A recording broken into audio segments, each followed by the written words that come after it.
When he says it, he means it, and you don't get to bend it and twist it to what you want. To reach the lost Israelites, the message has to go to everybody, and then the whomsoever will come. The ones who he draws will come. By the way, knowledge meaning what? Having a relationship with the truth. Oh, you learned, and you got tons of information, but have you come into a relationship with truth?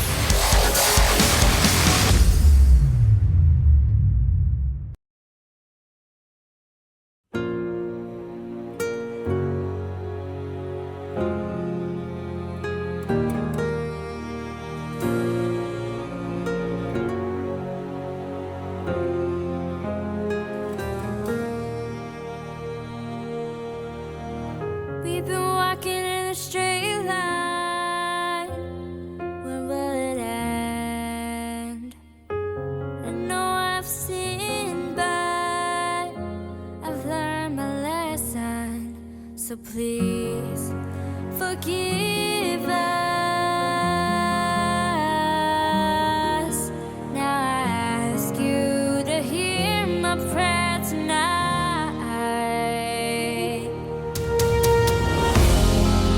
To the land of freedom, give me salvation. We've been walking for almost 40 years, and now I'm shedding tears because I know I've sinned, but I'm asking, will you take me to the land of freedom?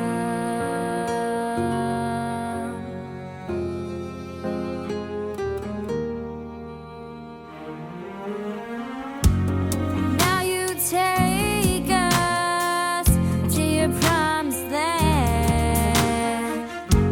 It fills you with hopes and dreams instead of beating day and night. Forgive us. Now I ask you to hear my prayer tonight. Take me to the land of freedom. Give me salvation. We've been walking for almost 40 years, and now I'm shedding tears because I know I've sinned, but I'm asking, will you take me to the land of freedom?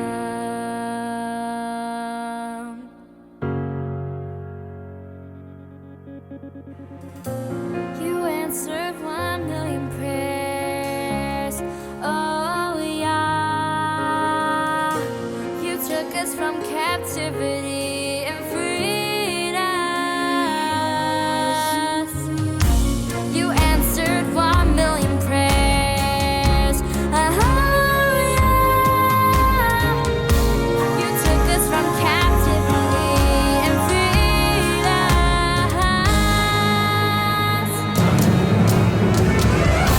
You took me to the land of freedom.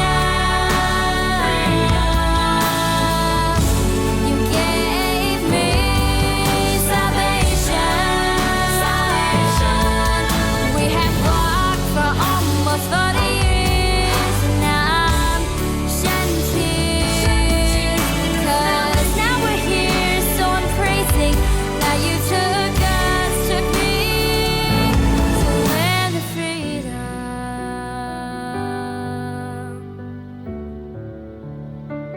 To the land of freedom.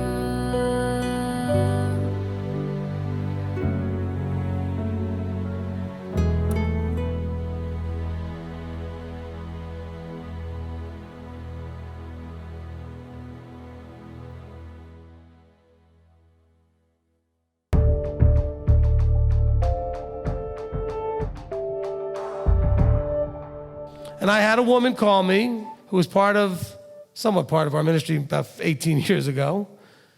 And we're talking about this stuff because she was all freaked out about relatives and people that were getting in the hospital and getting older and going to die and everything.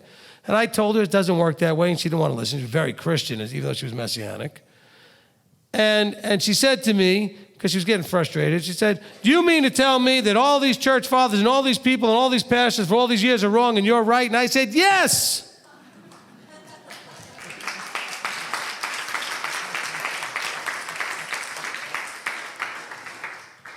And she said, the ego, the pride. I said, no, they're just wrong. Longevity and history and bloodline, so to speak, doesn't make them right. Matter of fact, follow the bloodline back. You end up in Mother Church. It's part of why they're wrong, because that's what they're teaching you. But you have to be willing to stand up and say that. Yes, I think they're wrong. My wife remembers that conversation that I had.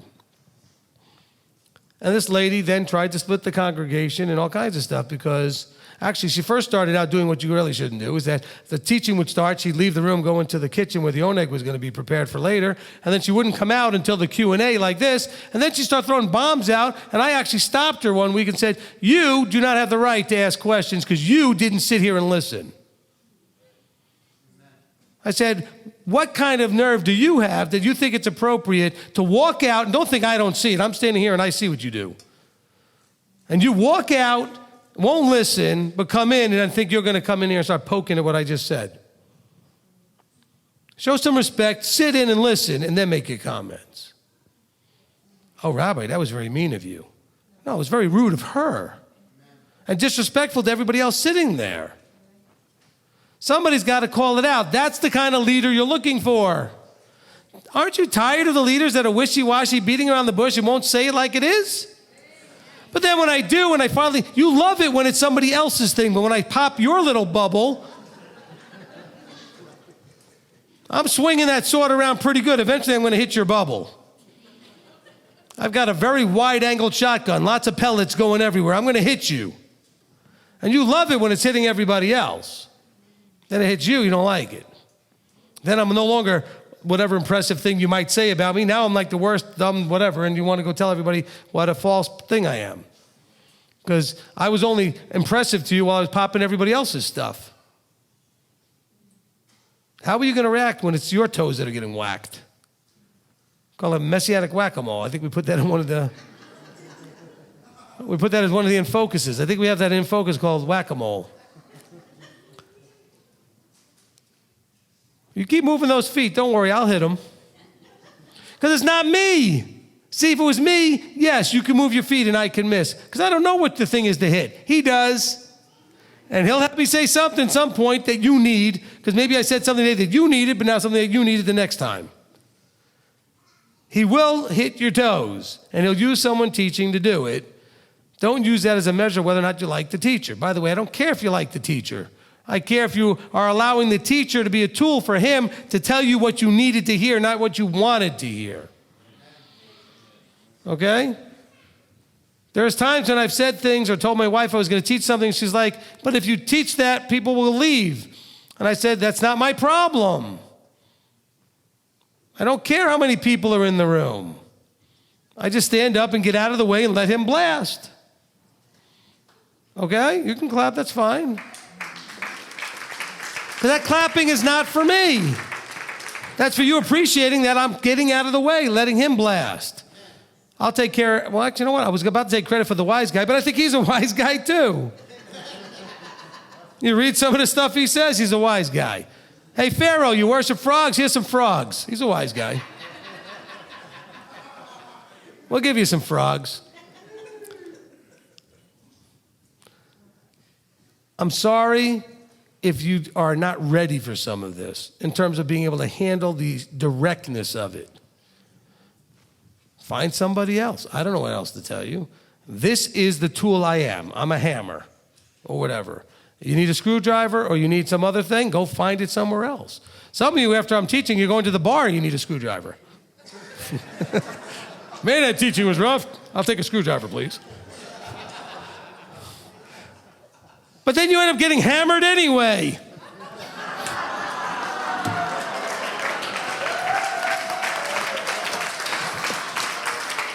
I just could not resist. No. I could not resist.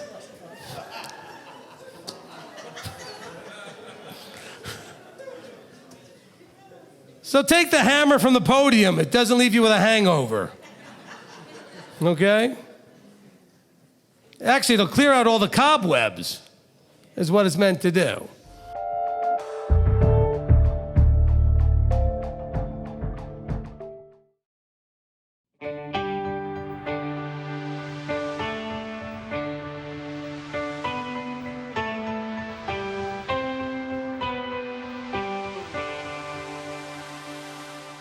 He made the earth and the universe. He made the sun shining brightly. He made the animals in harmony. He made you and me, and we'll sing. Who sits on the throne? You worship him in your home. Yeah, I wait. Yeah, I wait. Who's enthroned on high? El Shaddai.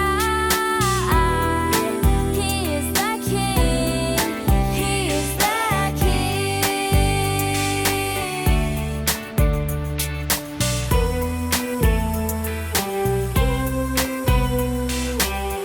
If he made everything, why not praise him for that? He is very merciful. His own son died for us and sing. Who sits on the throne? You worship him in your home. Yeah, I wait. Yeah, I wait. Who's enthroned on high? El Shaddai. He is the King. He is the King. Oh yeah.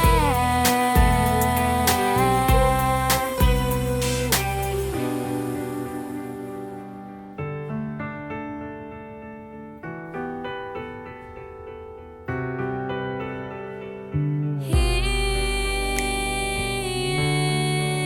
is who he is. He is the bread of life. He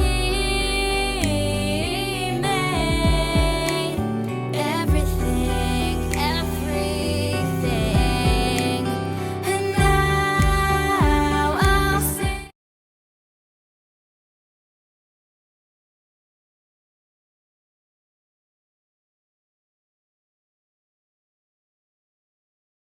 All right, Shabbat Shalom, everyone. Awesome. If you'll all rise for the sounding of the shofar.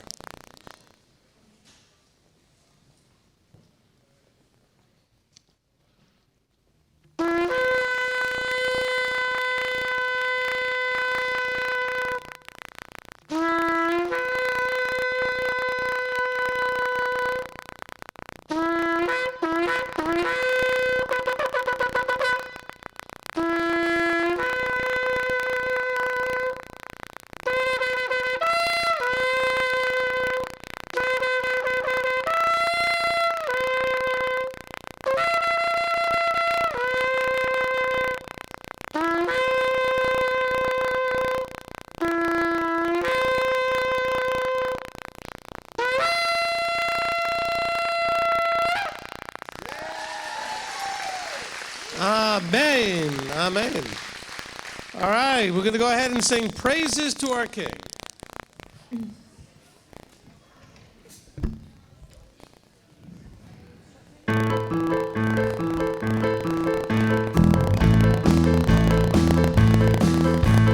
Shabbat shalom, hey, Shabbat shalom, hey, Shabbat, Shabbat, Shabbat, Shabbat shalom. Shabbat shalom, hey, Shabbat shalom, hey, Shabbat, Shabbat, Shabbat, Shabbat shalom. Shabbat, Shabbat, Shabbat, Shabbat shalom.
little faster.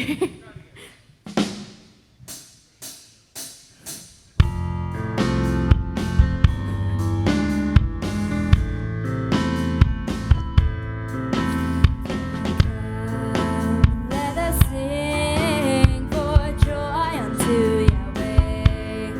Let us shout aloud to the rock of our salvation. Let us come before Him with thanksgiving and extol Him with music and with song. Sing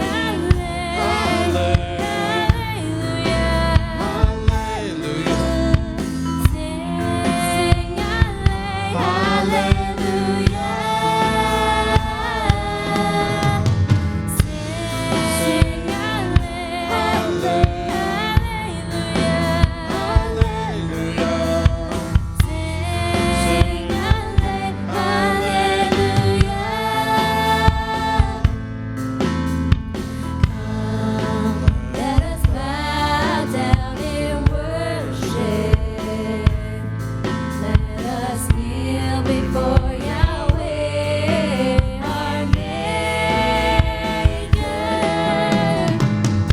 He is our mighty one, and we belong to Him. We are His people and a flock under His care. Sing hallelujah, hallelujah. Sing hallelujah.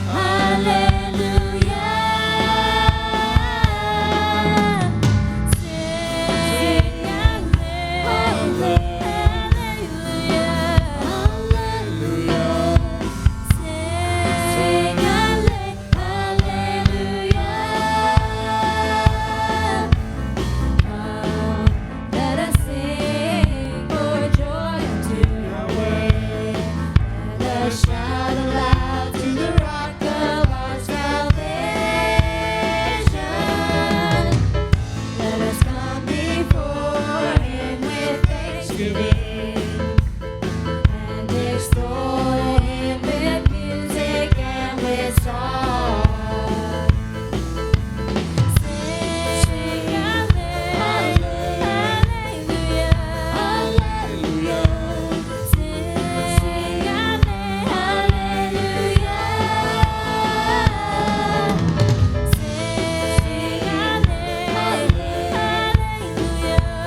Come, let us praise the Lord and sing him a new song. Come, let us sing his praise together with the saints, with all the righteous ones. Let Israel rejoice in her Creator. Let the children of Eretz Zion be glad in their King. Let them praise his name with dancing, making music with the tambourine and harp. For the Lord takes pleasure in his people. He will crown the humble with salvation. Let the saints rejoice in this order. Sing and dance unto the Lord.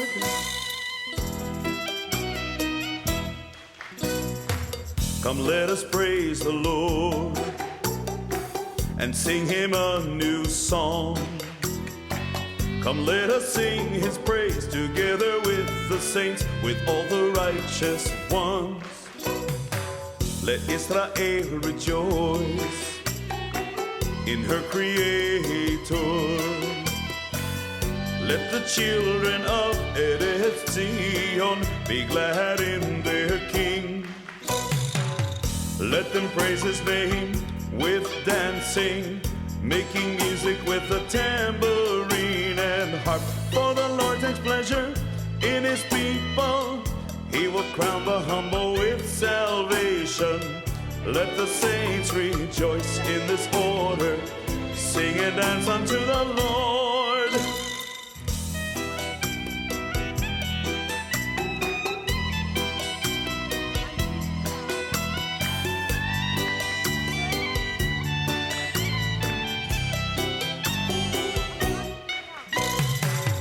Let them praise his name with dancing, making music with the tambourine and harp. For the Lord takes pleasure in his people.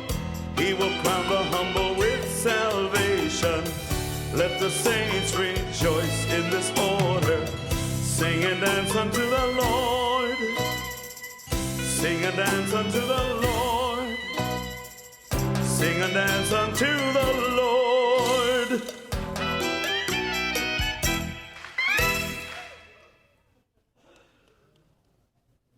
Arise and shine.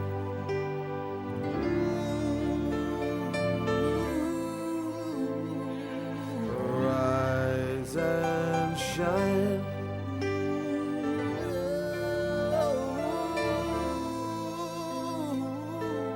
Arise and shine, for thy light is come. The glory of the Lord is seen upon thee. And the nations shall come unto thy light, and kings to the brightness of thy rising. Lift up thine eyes round about and see, they gather themselves all together. So arise and shine, for thy light is come. Arise and shine, for thy light is come. Arise and shine, for thy light is come. The glory of the Lord is seen upon thee. The glory of the Lord is seen upon thee. And the sons of those who afflicted thee, and all who have despised you will bow down. Then they shall call you the city of the Lord, Zion of the Holy One of Israel. So arise and shine, for thy light is come. Arise and shine, for thy light is come. Arise and shine, for thy light is come. The glory of the Lord is seen upon thee. The glory of the Lord is seen upon thee.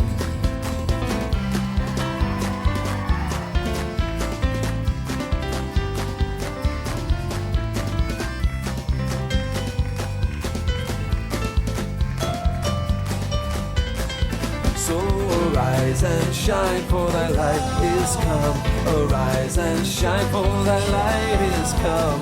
Arise and shine, for thy light is come. The glory of the Lord is seen upon thee. Oh, arise and shine, for thy light is come. Arise and shine, for thy light is come. Arise and shine, for thy light is come. The glory of the Lord is seen upon thee. The glory of the Lord is seen upon thee.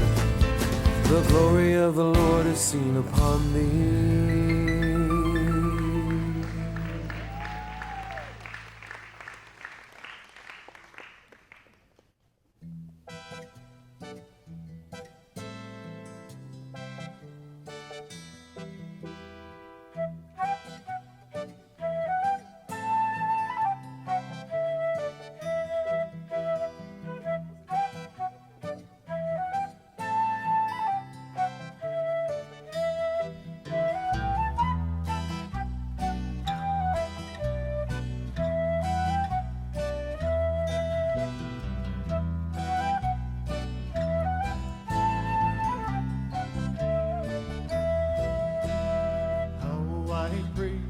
Praise you, Lord, you're the rock of my salvation. You I praise from shore to shore in all your creation. Let it ring from mountain tops, let my voice proclaim the tender mercies of my Lord. Yeshua is his name. Messiah of Israel is he, restorer of our nation. The hope of David now we see, bringing us salvation. Root of Jesse, Lion of Judah, Judge of Israel. Now we praise you for your joy and love that never fails.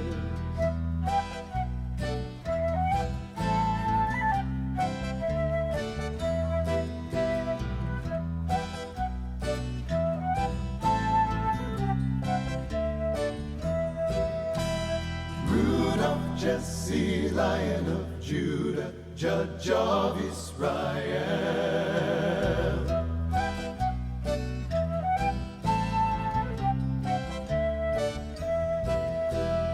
How I praise you, Lord, you're the rock of my salvation. You I praise from shore to shore in all your creation. Let it ring from mountain tops, let my voice proclaim tender mercies of my Lord. Yeshua is his name. Yeshua is his name.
seated on the throne. Mountains bow down, every ocean roars to Yahweh of hosts. Praise Yahweh from the rising of the sun to the end of every day. Praise Yahweh. All the nations of the earth, all the angels and the saints sing praise Yahweh. From the rising of the sun till the end of every day, praise Yahweh. All the nations of the earth, all the angels and the saints sing praise Yahweh. From the rising of the sun till the end of every day, praise Yahweh. All the nations of the earth, all the angels and the saints sing praise, sing praise.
you for the trials you put us through.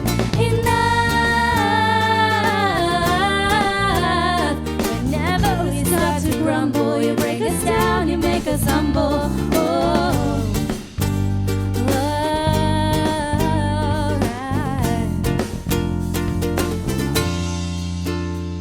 We want what we want when we want it.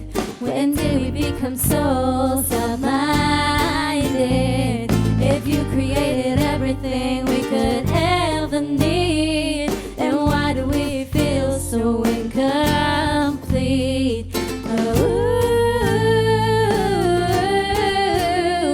Oh, please open up your people's eyes so we can say,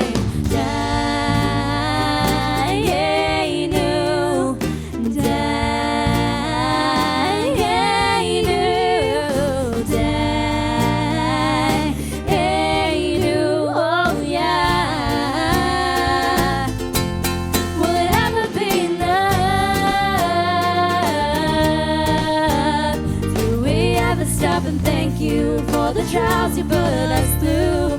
Enough.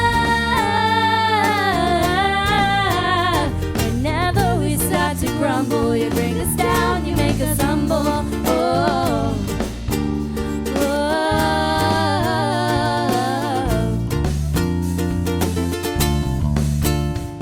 You know my every need before I need it.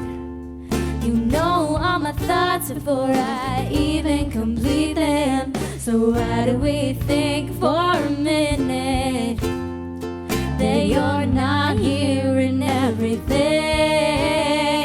You know my every need before I need it. You know all my thoughts before I even complete them. So why do we think for a minute that you're not here in everything?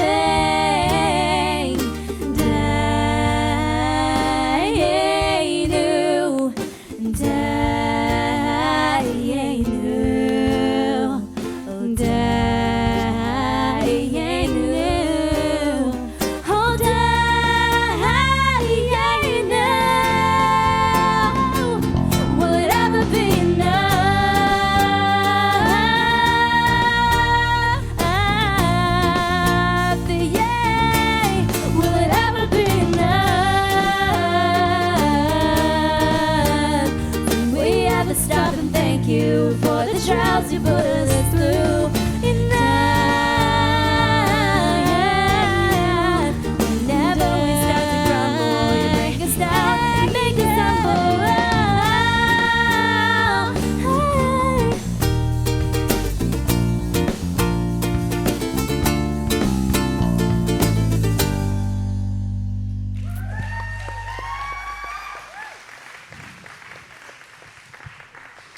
Amen, amen. You know, that's Brianna's newest song. I know you didn't see it up on the screen. It didn't have her name up there at the beginning, but that slide. But that's her newest song. And, you know, I'm very blessed, obviously, to have such a talented daughter, but also to have one that is inspired by things I teach, as you, I'm sure, noticed from the words. And she was sitting here one night, I think it was at a Torah study or whatever, and I was talking about how, when will it be enough? Can we just say Dayenu? And meanwhile, I didn't know she was sitting there writing that song. So, awesome job.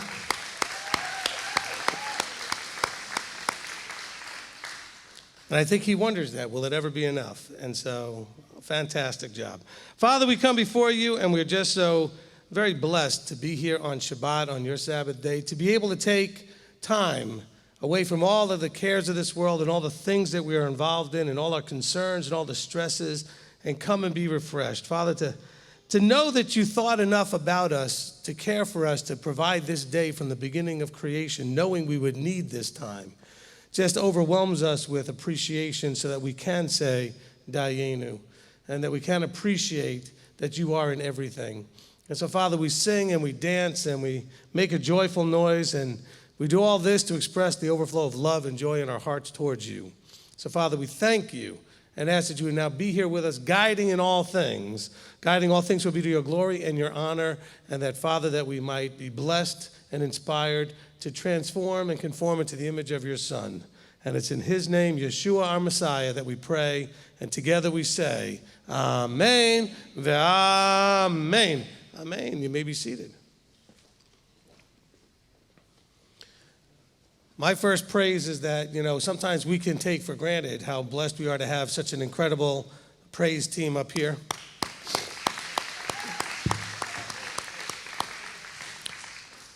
And again, especially want to thank the multi-talented Manny, who can jump from guitar to drums. Good job. And so it's really good to know that we have some interchangeable parts there, and that's great. All right, so this is the time in our tradition here at Beth Shalom and MTY when we take up the prayer and praise reports here at the congregation. So if you've got a praise or a prayer, you can go ahead and raise your hand. And we have Nate walking around with the microphone. If you're online, we've got Rob Wyatt over there with David Hayes taking down that information. Okay?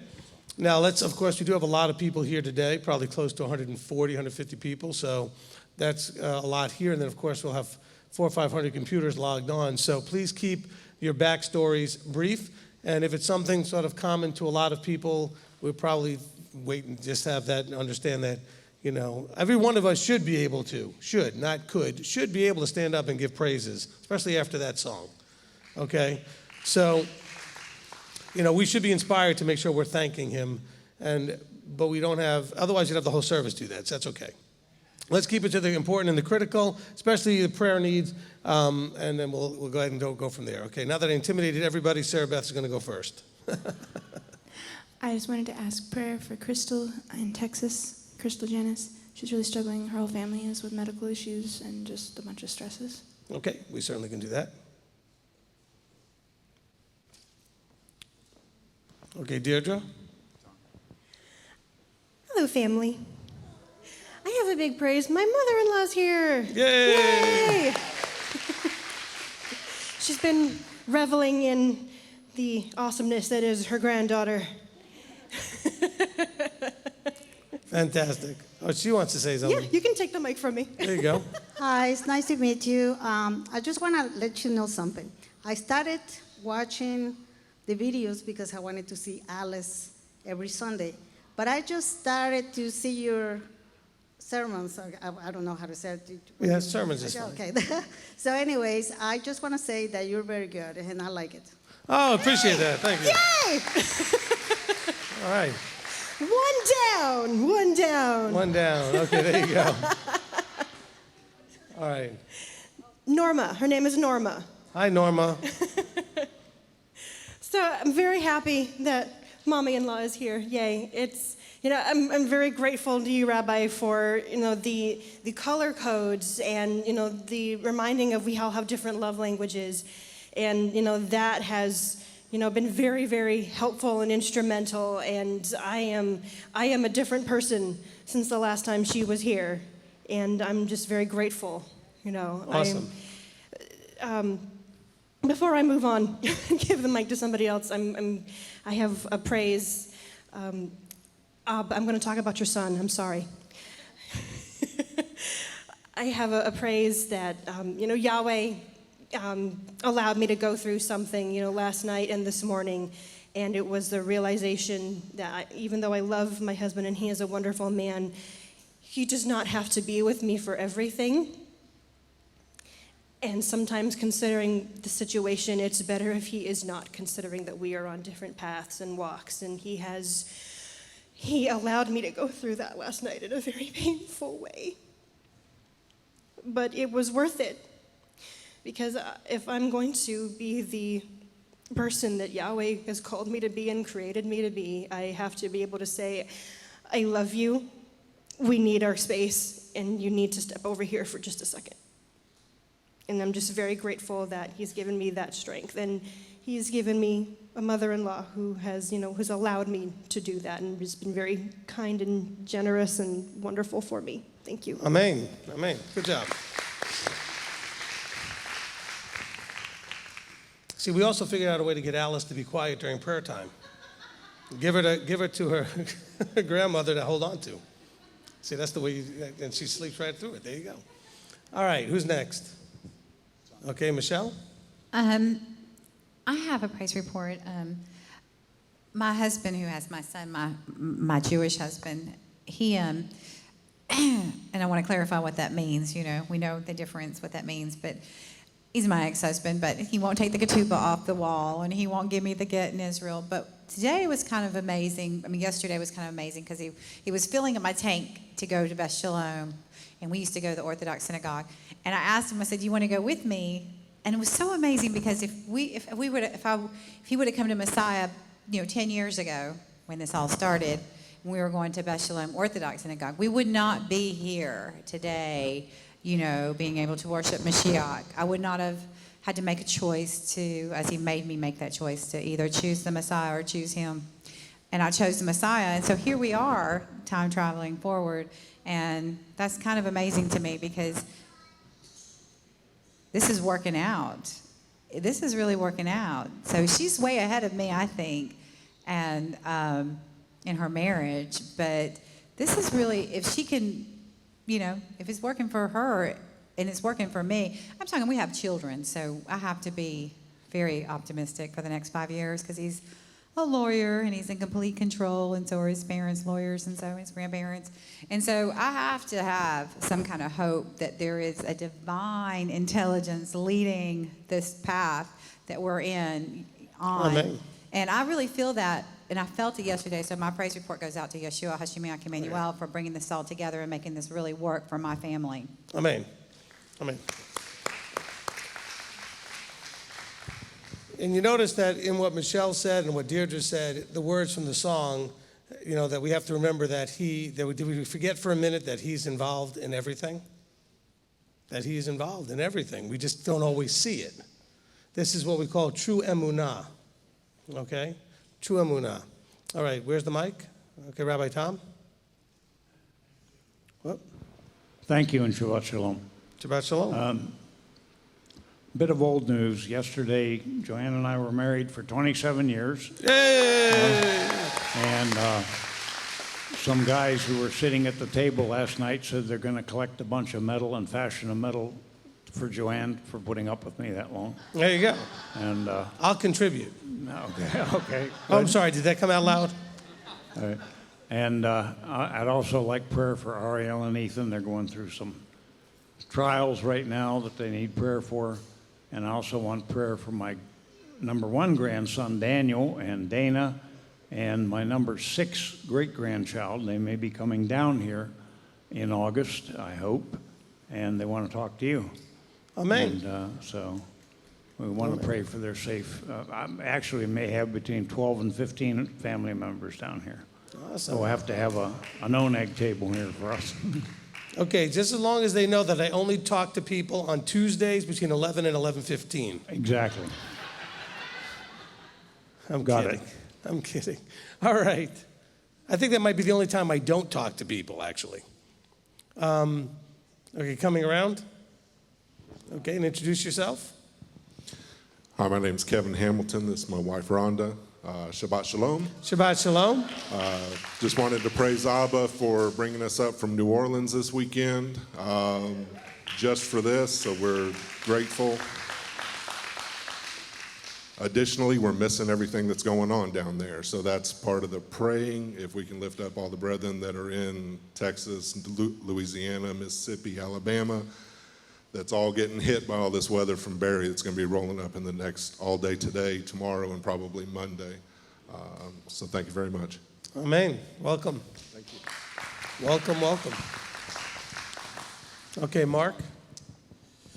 Got a prayer request for Candace's father. He went to the hospital 2 days ago, and they told him they're going to have to amputate one leg all the way up to his hip and possibly take his other foot off due to infections. And then my father also, he has Parkinson's, and now he's lost the ability to take care of himself. So he's moved in with my sister, and we're taking turns going by and helping him through the day, but his loss of independence is very hard on him. Amen. Is that a diabetes thing? Yeah, that's what I thought.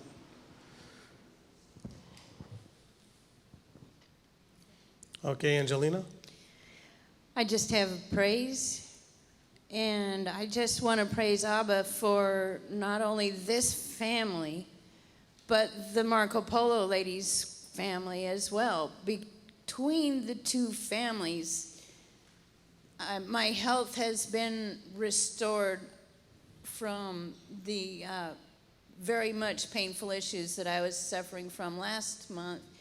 And my well-being has been restored. And I just want to praise Abba for both families. Amen. And I have an unspoken. Amen. All right, Angelia, thank you.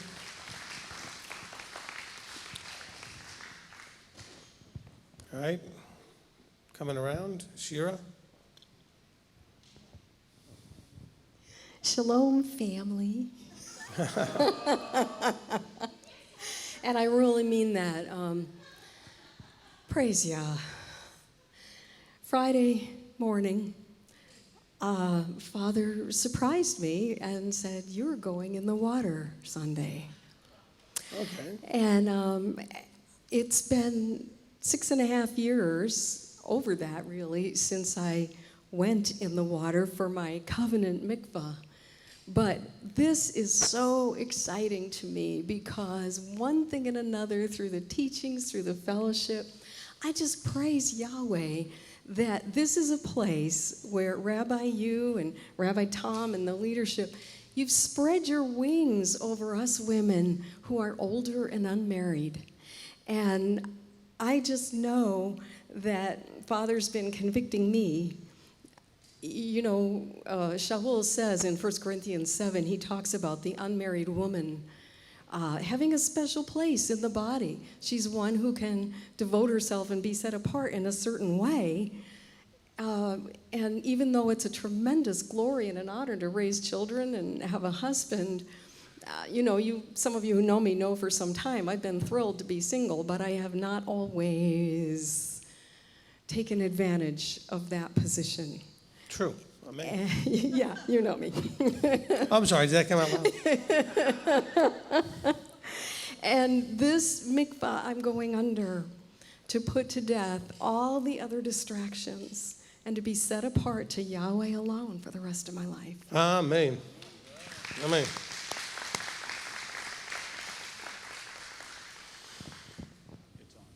Okay, and introduce yourself. Hello, Shabbat Shalom. Shabbat Shalom. My name is Marina. I came all the way from Sydney, Australia. So I've come a long way. Thank you. All right, I don't think I have to take any much more of a poll to realize you definitely came the furthest. Just a guess, but I think you're going to win. I just want to say thank you to God. I'm just so happy to be here. I feel really, really blessed. I'm getting emotional as well. Got to keep the mic right up by your mouth. I'm just so thankful that I'm here. I mean, I did drive 3 hours to get here, and Yahweh really brought us here safely. But I'm thankful that I'm going to be baptized because it's always been my will to be baptized since I become Messianic. So that's another blessing. So, Amen. And I just want to say hello to my best friend, Elena. She watches every Shabbat from Macedonia. So hi, Elena. This is for you. Thank you. Thank you, everybody. Amen. Amen. Wow. We're glad you're here. And I was only about 1.5 years ago, I was in Sydney for a few minutes. Shabbat Shalom. Shabbat Shalom.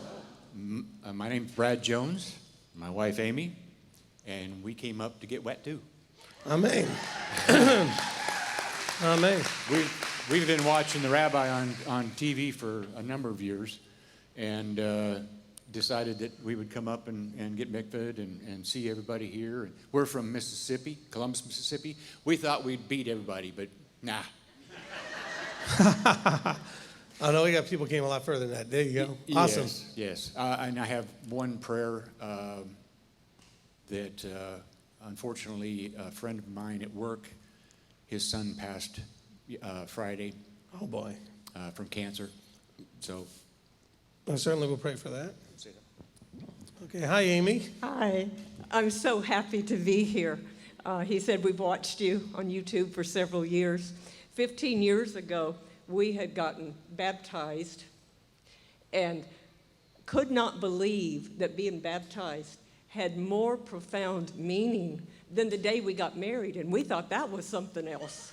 And so when we got baptized, and that was like, oh my, you can't imagine what tomorrow is going to mean to us to get baptized, to get immersed, in this walk. So we are so glad to be here. Fantastic. Amen. All right. Excuse me. Coming around to Candace.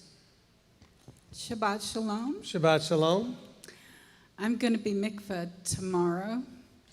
Amen.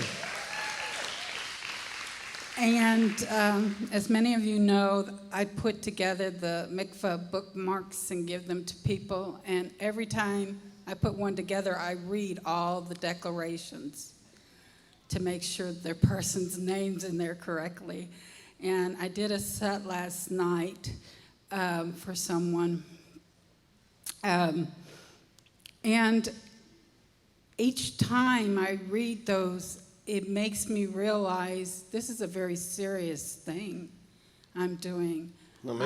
I'm asking Yahweh to remove all those influences from my life that have hindered me, and renouncing things from my life that don't belong there. And in the end, I'm promising to live my life to bring glory to his name. That's something to really think about and not take lightly. Amen. And so this is a very serious move for me, and I have been very scared to take it for a while, but I'm going to do it tomorrow. And there's a whole orchestra of people that are going to be my heroes tomorrow to help me do that. And I want to thank them all in advance. I also want to thank Manny and Michelle for coming this week and fixing a shelf for me. They were my heroes too. And so many people this week have ministered to me and made me feel more a part of this family. For anyone who's scared to come here, walk past your fears. Put them aside. Lay those fears down. Move forward. Fears only cause us to stop and go stale. But push past those fears. I had to push past the fears to come here. I was scared to come here. I'm almost 67. And to come here was a very difficult thing. I gave up almost everything I had and had to start over. Push past your fears. Keep moving forward. And don't let your fears prevent you from getting the best blessings you will ever get. Because once you get here and you realize the family we have here and the love and the support, all your fears will go away. Amen. Amen. That'll preach, I guess. I mean, that's like the sermon right there.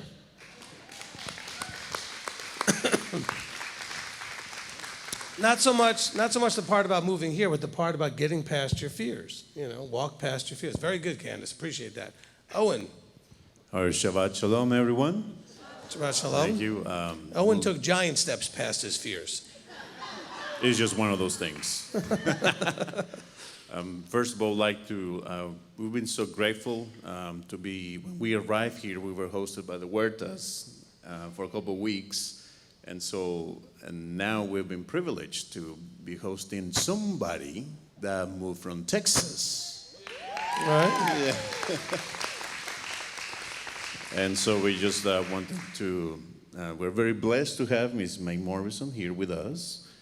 And I want to thank leadership and Rava for their help and their assistance. And as Candace was saying, just get past your fears and you'll be so grateful you decided to make that jump. It will not be as big as mine, I promise you. But you can still try. Amen. Thank you, Owen. Okay, next. Okay, your wife has her hand up. You can go over there.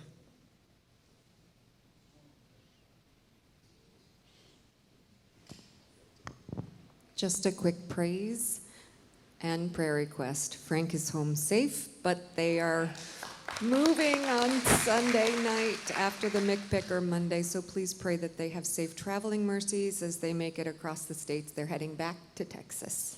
Amen. Well, welcome back, Frank, and blessings on your trip back to Texas. All right. Waffle. Okay, Mr. Steve Waffle. How are you?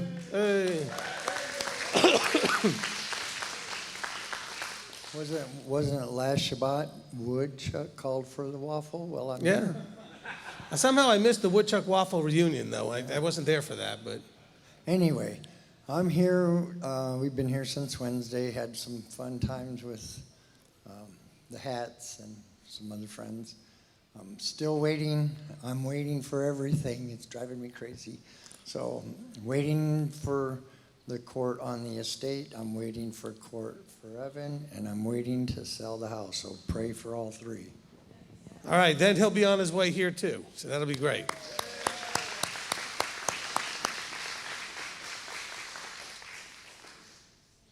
I did get to see when your children showed up, and I got to see how excited they were to see the other children, and that was a blessing. So that was really good. See, that's something that for all of you that are thinking about moving here or not, think about your children. Now, some of you are thinking, well, but I'm going to be tearing them away from their friends. Well, unless their friends are Torah observant and in a place where they're learning to be Torah observant, I don't know that those are the friends you want to be protecting anyway. But there's a lot of children here. You see that every week when we put them under the chuppah. We're going to do that in a few minutes. A lot of children here. And, they really do build their friendships, and they do a great job. Okay, next. Okay, Nate? Just a prayer request for a family this week that lost their 2-year-old. The father especially, who was the one that actually accidentally killed the little boy with a car. And the family who's struggling with that, but also all the nurses and doctors who struggle with the loss of that life. It's one thing when it's an adult that has seen the life, but it's a little bit different with young ones. Yeah, it's true. Amen. So if you have children, just guard over them. I'm thankful for Abba that he watches over us, he protects us, but we can still make mistakes. So just to open up your consciousness about our kids and their surroundings. I also want to give praise that as we're learning to wait on our Father, he's teaching us so much through just being in community. And when we go through the Ve'ahavta today, we're to love the Lord with all our strength, mind, and soul. Be mindful that as much as we get out of sitting at home and watching Rabbi's teachings about our Father's desire for us and where we're trying to get to, that we cannot fulfill the completeness of that commandment without each other, without Amen. The connection in community. So I just wanted to share that. Amen.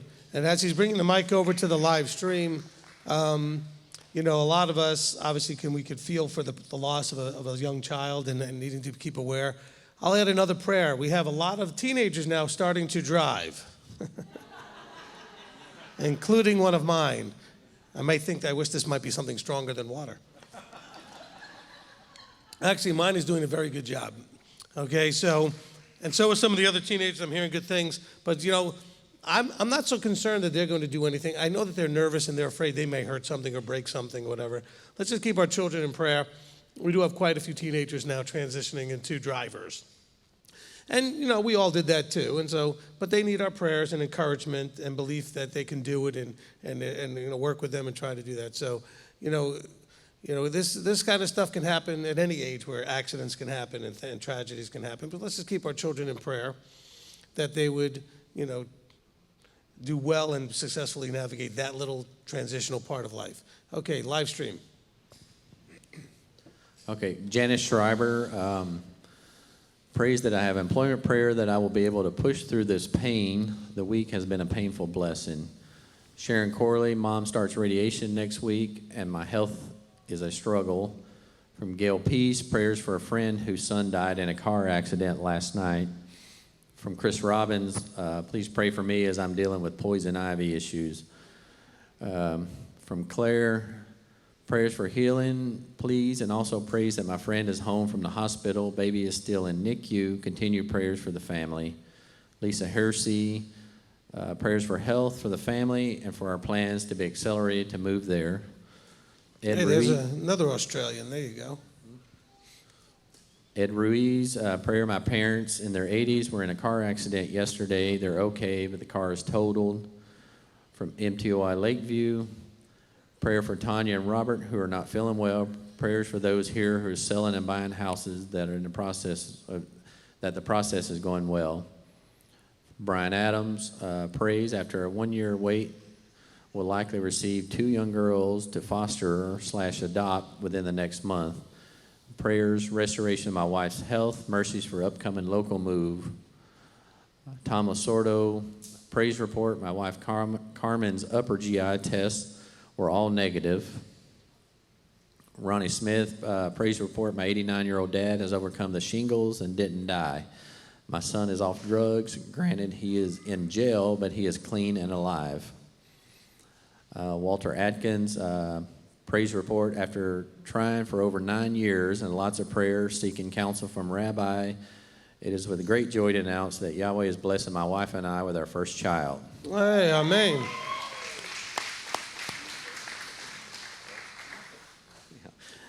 Aaron Sullivan, prayer request, my father's surgery is this Tuesday to remove his cancer.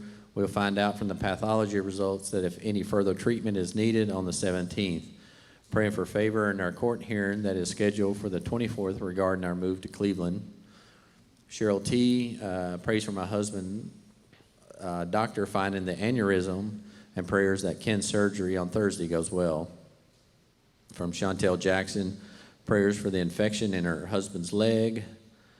From George Schmidt, prayer request for my mother who is stage 5 and for the trials my marriage facing right now. Evangeline Agalasso, prayers for Jensen. She is in a motorcycle accident 3 years ago and needed a lot of work to be done on her leg, yet Abba led her where and who to get help with finances. From Leb Mashiach, praise for Yahweh keeping Mike Decker safe during a car wreck this week that totaled his truck. Praise report from the Owens family. Their daughter Jasmine is healing well, and Yah provided a financial miracle for the hospital costs and for her Jasmine's ER trip.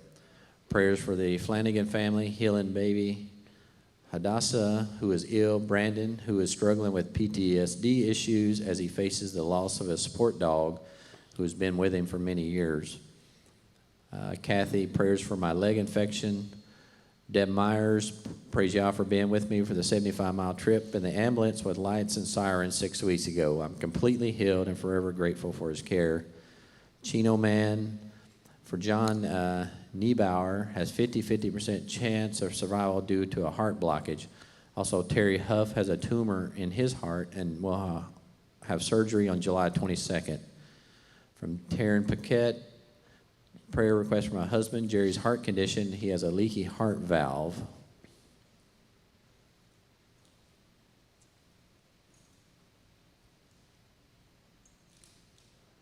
From Sherry Sherrard, prayers for Erlene Mill with cancer.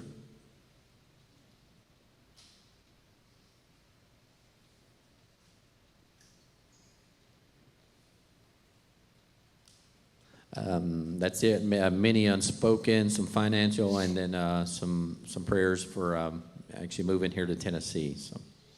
Amen. Amen. Maybe we can get David Glover, if you can get the camera on the soundboard team. I'd like to praise for all the young people that are running the video and the soundboard, and just get the camera on them for a second. You guys can wave at the camera over by David if you can get it over there. Switched. What a blessing. All right. Okay, you can put it back on me. Okay, that was just great. I mean, because, I look up and I see that, we're getting and engaging the next generation in doing the video switching and soundboard and all the other different things over in there in that booth there. That's just great. Okay. Oh, do you have your hand up? Okay, wait. We got one more over here. Okay, Trisha's got her hand up. Thank you. With all this moving to Cleveland, I've been looking for several weeks for a house, and I came across one, and it was just hours away, and it was the perfect house, and somebody else had made a cash offer. So I just want to submit this publicly with prayer because I have been diligently looking for a place to move and would like to have that covered, please. Thank you. Amen. Okay, we want to pray for an opportunity for you to move to the area. Okay. Anybody else? All right. I do want to praise Yah that I had a very good and safe and uneventful trip going to New York, and so that was very good. Got to spend some time with my parents. We were there on Wednesday, which was their 59-year anniversary, so that was exciting. And we got to go and spend some time with them for a couple of days, which was great. My father's birthday is coming up here towards the end of the month. He'll be 85, so that's exciting. So he seemed to be doing pretty good. And so we had a good time, and my children got to spend a good amount of time with their grandparents, and it was all good. I got to see my brother. One of my brothers showed up with his family, his twin girls, who were going off to college, and that was also good to see. I remember them when they were first born, and now time just moves, and they're going off to college, and so I just want to let you know that it was a good trip. It was a blessing, and so of course it's good to be home, and so I'm glad to be home, back here, but it was good to go and see. Okay, let's go ahead and pray. Avinu Malkeinu, our Father, our King, Father, we come before you, and we want to lift up our praises, our appreciations to you, the King of all creation. You, the one who brought all into existence, and all things that exist are subject to your will. We honor you, we glorify your name, and we come humbly before your throne singing your praises. Father, we also appreciate very much that you do the things in our lives just enough and often enough and when we need it to remind us that you are aware of our situations, that you know us and what we're going through. And there's miracles, small and great, that you do to demonstrate that you're aware, that you care, and that you're there.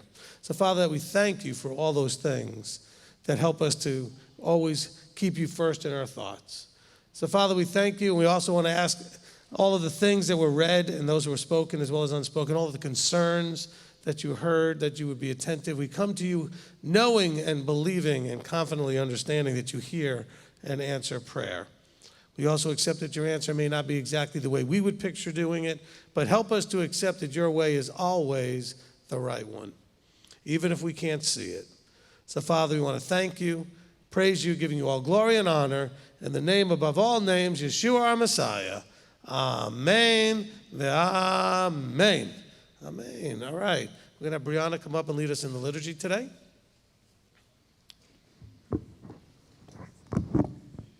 If you'll all rise for the liturgy.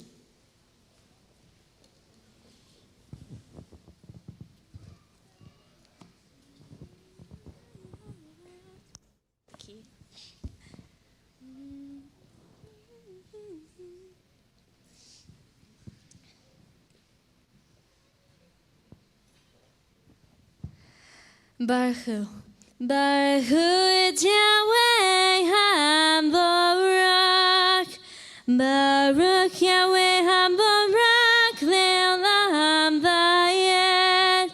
Blessed Yahweh who is blessed. Blessed be Yahweh who is blessed forever and ever. Matovu. Matovu. Oh, Halakah.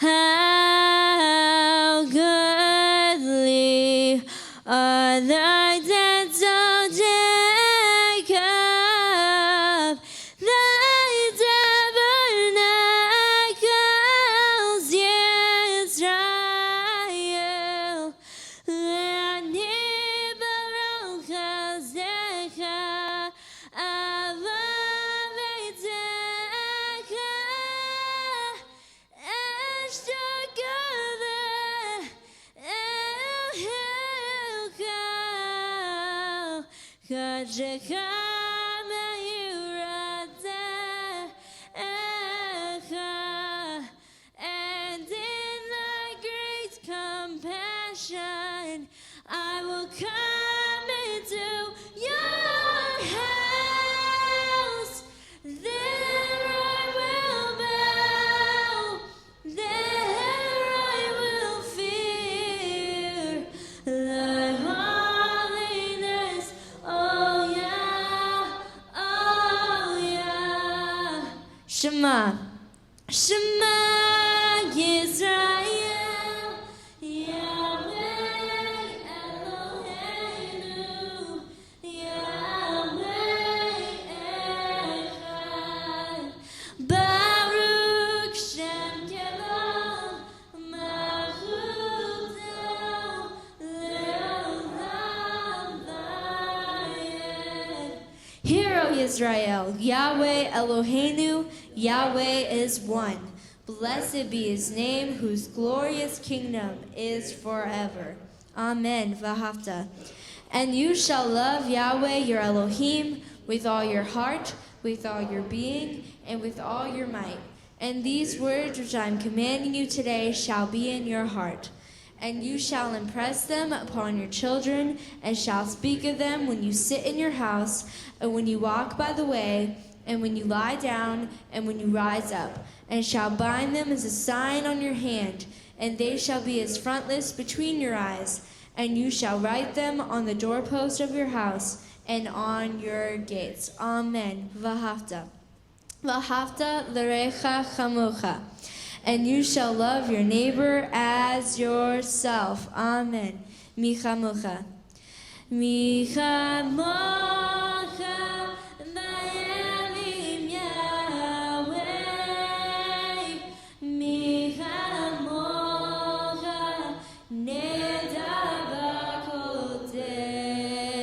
Nora tehilot, oh seifele, oh seifele. Who is like you, Yahweh, among the gods? Who is like you, mighty and holy? You are awesome in praise, doing wonders, Yahweh, doing wonders, Yahweh. Veshamru, Veshamru, b'nei Yisrael,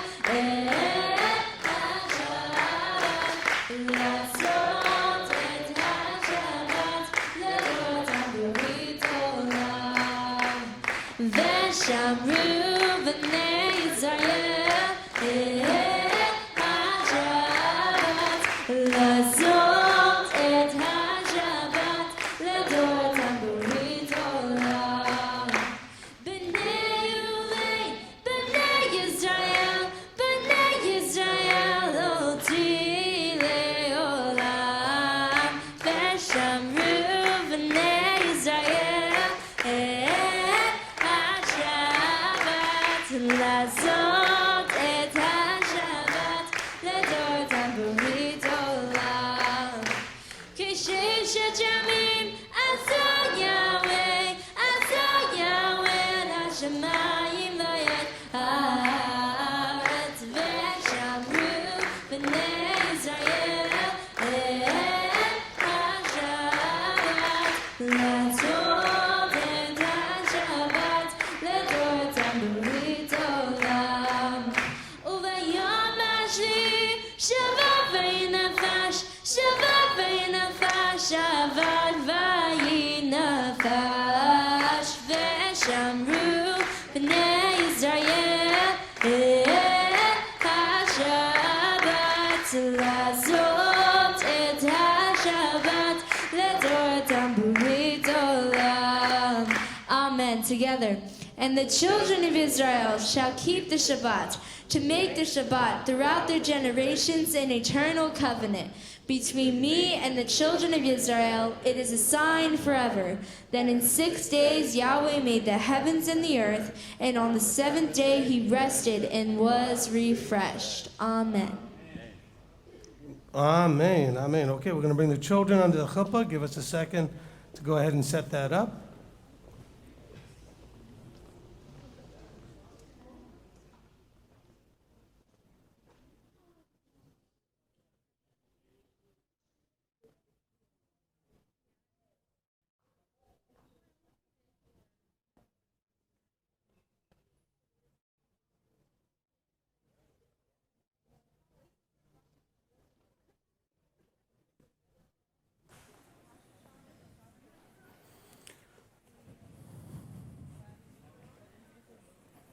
Okay, just give them a minute to go ahead and get the chuppah set up. And watch your toes.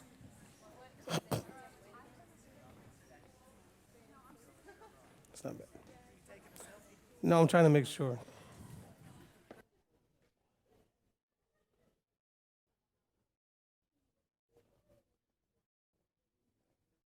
All right, let's go ahead and get the children under the chuppah.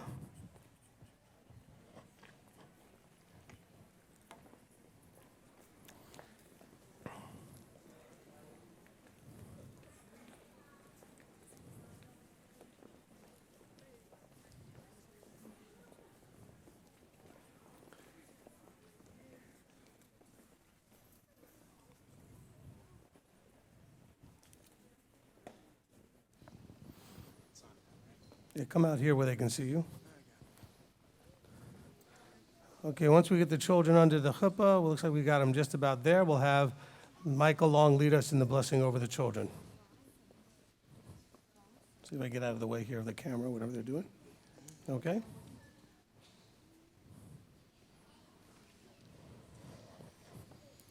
Oh, yeah, we come before you today to not only thank you for this Shabbat, but thank you for this family that we have here.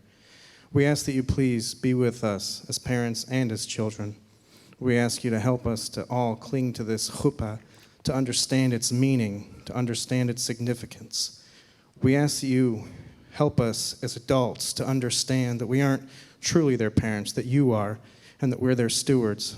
And we are here for a purpose, to raise these people, these young people, to be your future kingdom. We ask that you please help us to understand the gravity that comes with that and the consequences. We ask that you please be with these children, help them to grow up to know you, and help us to raise them the way that you prescribe so that they can be and enjoy your kingdom to come. We ask this through the name and the authority of your Son, Yeshua HaMashiach. Amen. Amen. Amen. Now, children, you're dismissed to your classes. The rest of you may be seated.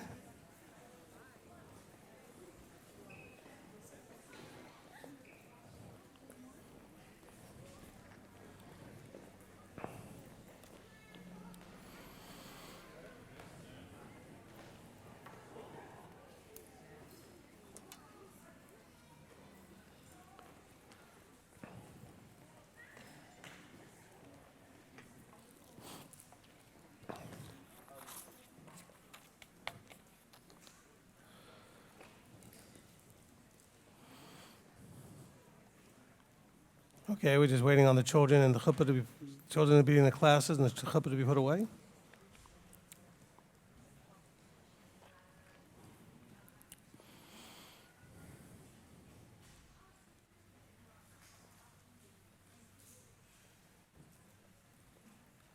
All right, Hama'aseh v'hatrumah, the tithes and the offerings.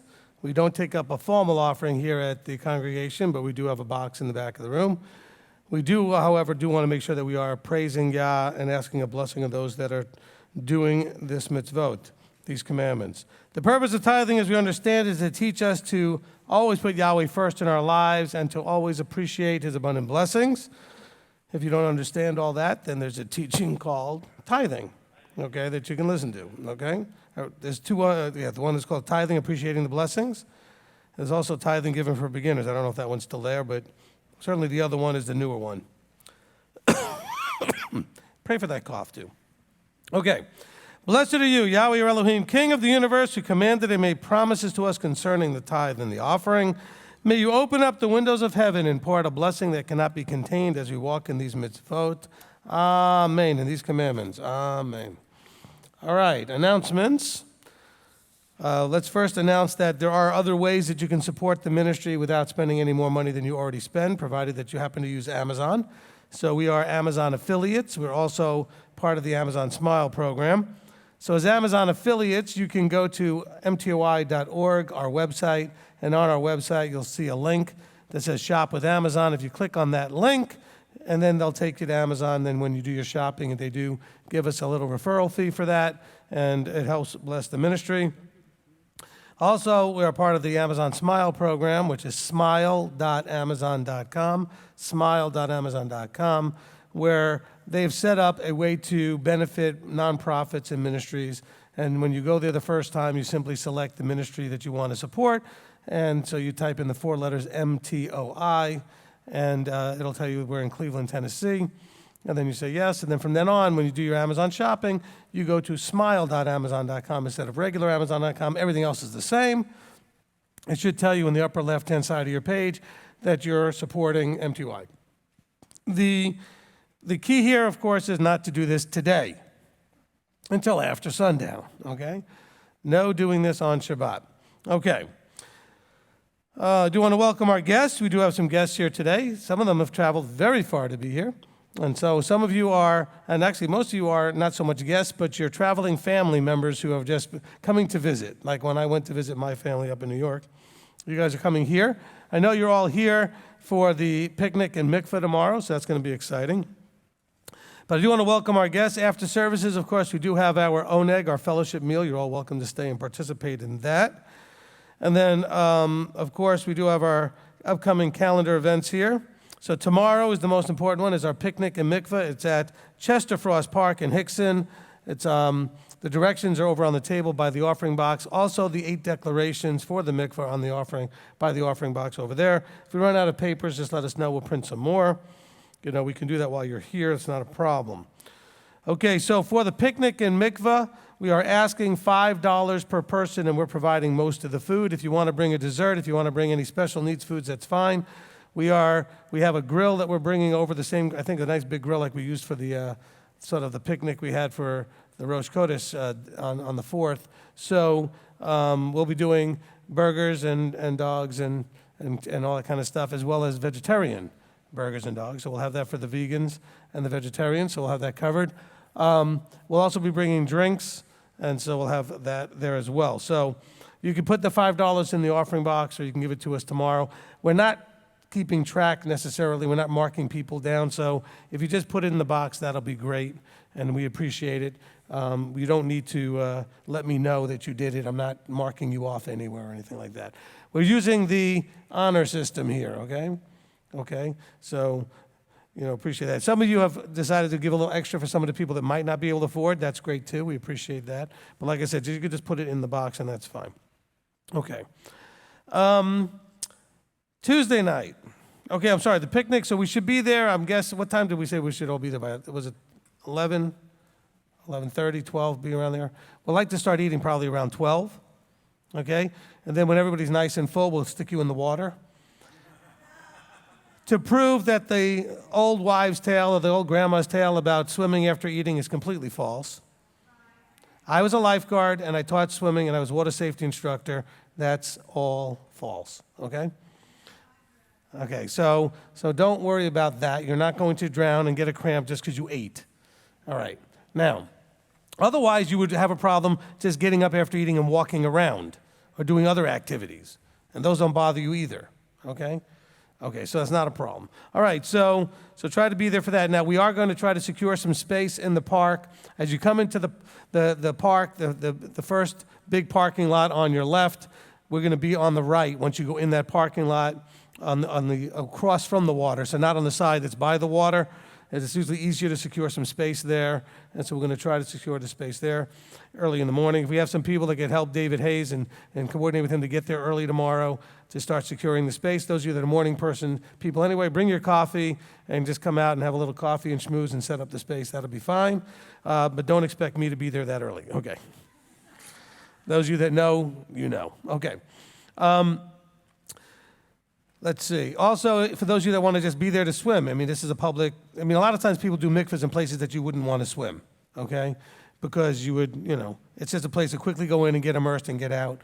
This is actually a place that's a public swimming place, so if you want to swim, come ready to play and enjoy yourself. And it was hot out here today. It's going to be just the same tomorrow.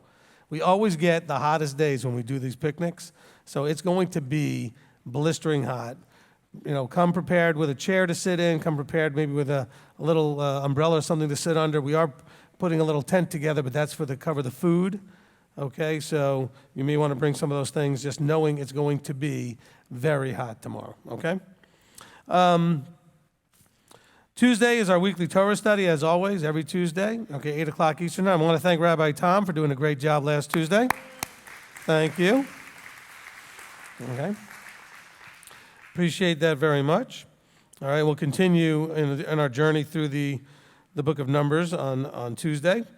Okay, so we have that on the 16th. And then on the 21st, a week from tomorrow, is our leadership meetings. So all the leadership should know we do our normal leadership meetings.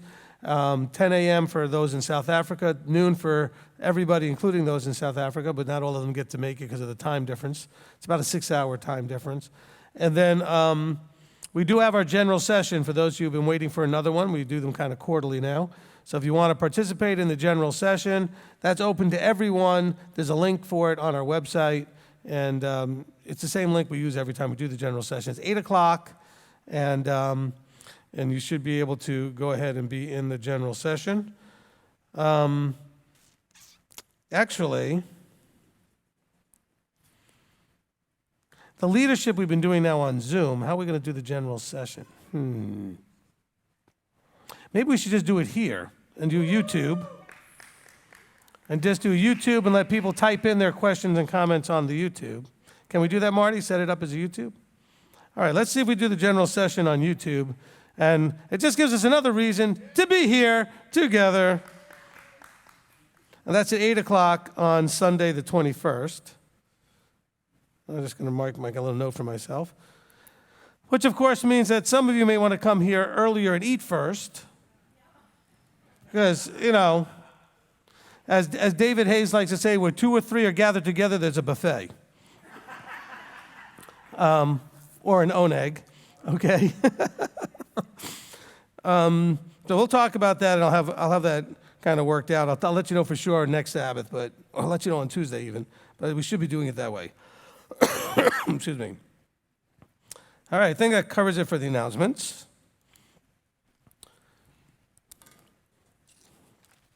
Let's go ahead and get reset for the teaching.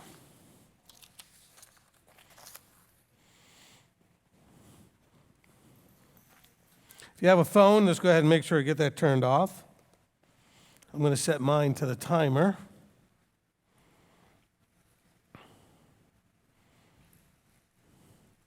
That's the wrong place for the timer. Okay, there it is.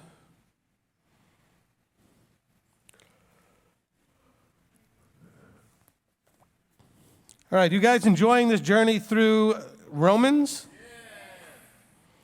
Well, I'm tired of it. We're going somewhere else.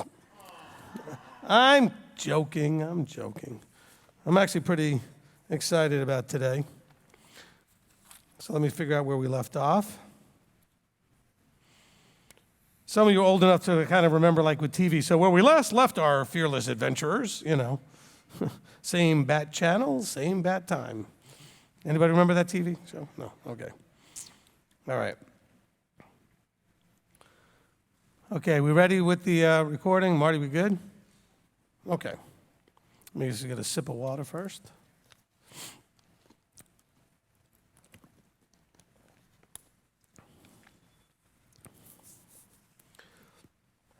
Now, before we get started, has it been clarifying things? Are you guys getting a better sense of what Shaul is talking about? Yes. All right, good. All right, here we go. All right, so here we go into Are You Covenanted, part 47. Woo! 47.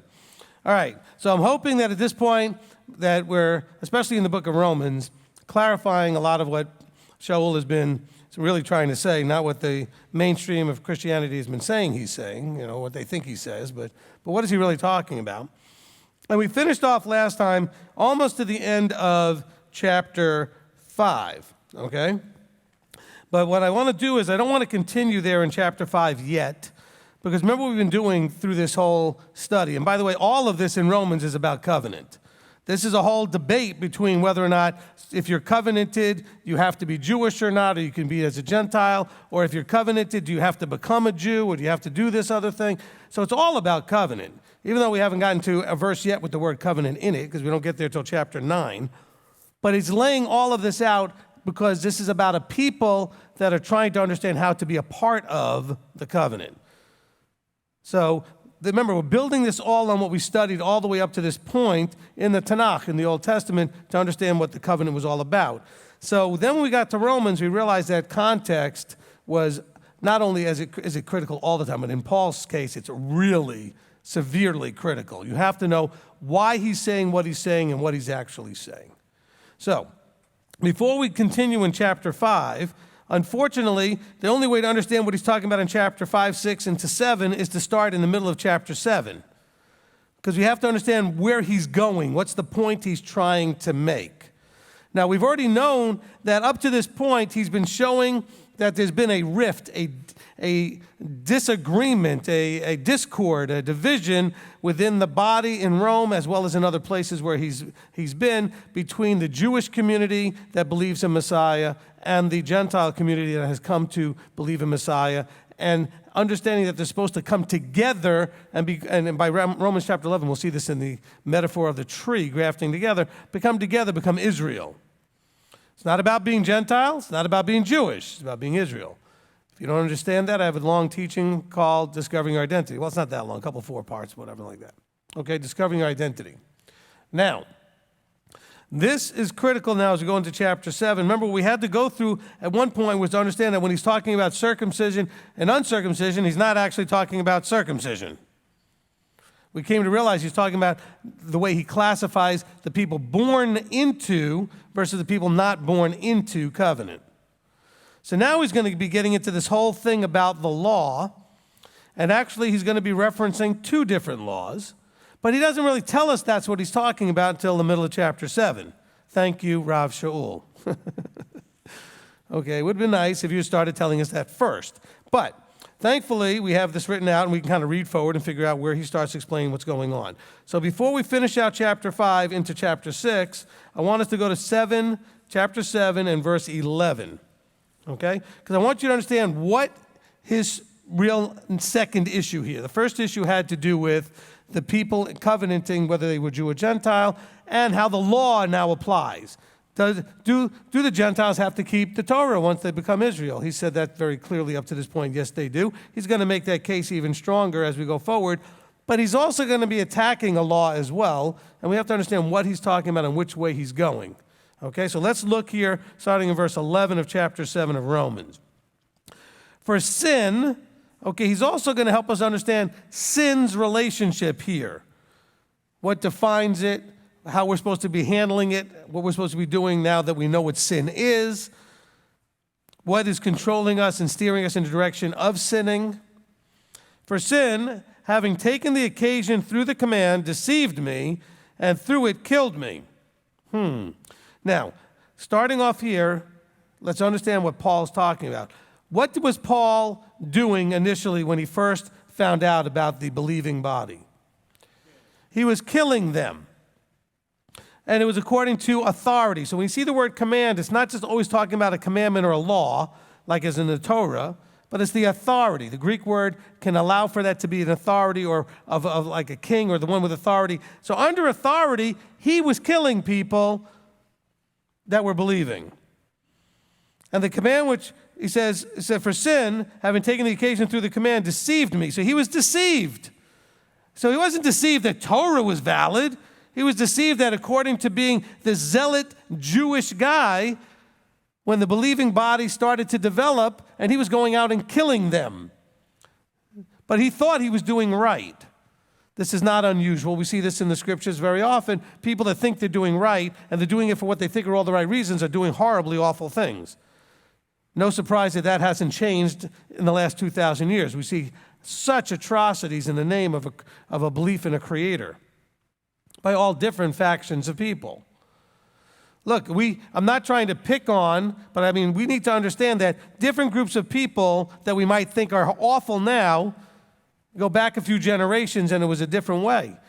You know, you look at radical Islam today, doesn't look a whole lot different than radical Christianity back in the Dark Ages, back in the Middle Ages. They were doing the same kinds of stuff.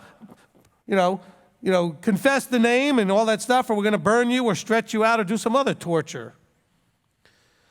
The capacity of the human being, under whatever label you put them under, not picking on the labels here, to do horrible things in the name of is incredible. The capacity is just incredible. And so Paul was doing that here too. And he says, look, for sin, because he realized now it was sin to do the things he did, having taken the occasion through the command, deceived me and through it killed. Now the word me is added there. I think that it wasn't so much that it killed him, it's just that it killed. Okay? So that the Torah truly is set apart and the command set apart and righteous and good. So he said, so this was so that he could learn that the Torah was truly set apart. Okay? And that its command, its authority is set apart and righteous and good. He had to learn, and that's why he had to get blinded on the road there. He said, therefore, has that which is good become death to me? Let it not be. But the sin, that sin might be manifest, was working death in me through what is good, so that sin through the command might become an exceedingly great sinner. Now this is all a little confusing. Let's just continue so we kind of know where he's going. For we know that the Torah is spiritual, but I am fleshly, sold under sin. For what I work I know not. For what I wish that I do not practice. But what I hate that I do. But if I do what I do not wish, I agree with the Torah that it is good. And now it is no longer I that work it, but the sin dwelling in me. Now, again, the word Torah is stuck everywhere. Well, let's just kind of work with the word law here, just so we're not too confused. Okay? He says, for I know that in me, that is in my flesh, dwells no good. For to wish is present with me, but to work the good I do not find. For the good that I wish to do, I do not do, but the evil I do not wish to do, this I practice. For if I do that which I do not wish, it is no longer I who work it, but the sin dwelling in me. Now, he's going to explain all this in the next couple of verses. This has all been confusion, but now watch what he says. I find, therefore, this law, that when I wish to do the good, that evil is present within me, for I delight in the Torah of Elohim according to the inward man. But here is where we see the difference. I see another law in my members, battling against the Torah of my mind, and bringing me into captivity to the law of sin, which is in my members. So what he's trying to explain to us, and I've said this in a different teaching, I'll make it more clear again today. You already have a law in your members. All of you think you know what's right and you know what's wrong in every situation. You watch people do things all the time and you judge them, which you shouldn't, because you think what they're doing is right or what they're doing is wrong. And you approve of or disapprove of what you see because you have a law in your members. The law that's written by King You, based on how you were raised culturally and your own personal preferences. This is where he was struggling, saying, that which I do not wish to do, I do. Because intellectually, the law of his mind says, I shouldn't be doing this. But the law of his self-sovereignness, that law within his members, says, well, you want to do it, let's do it. And that this battle that's going on internally. He says, I see another law. So we're going to be reading up to this point from chapter 5 to chapter 7, where he's trying to deal with this other law. Listen now. He says, wretched man that I am, who shall deliver me from this body of death? Thanks to Elohim through Yeshua Messiah, our master.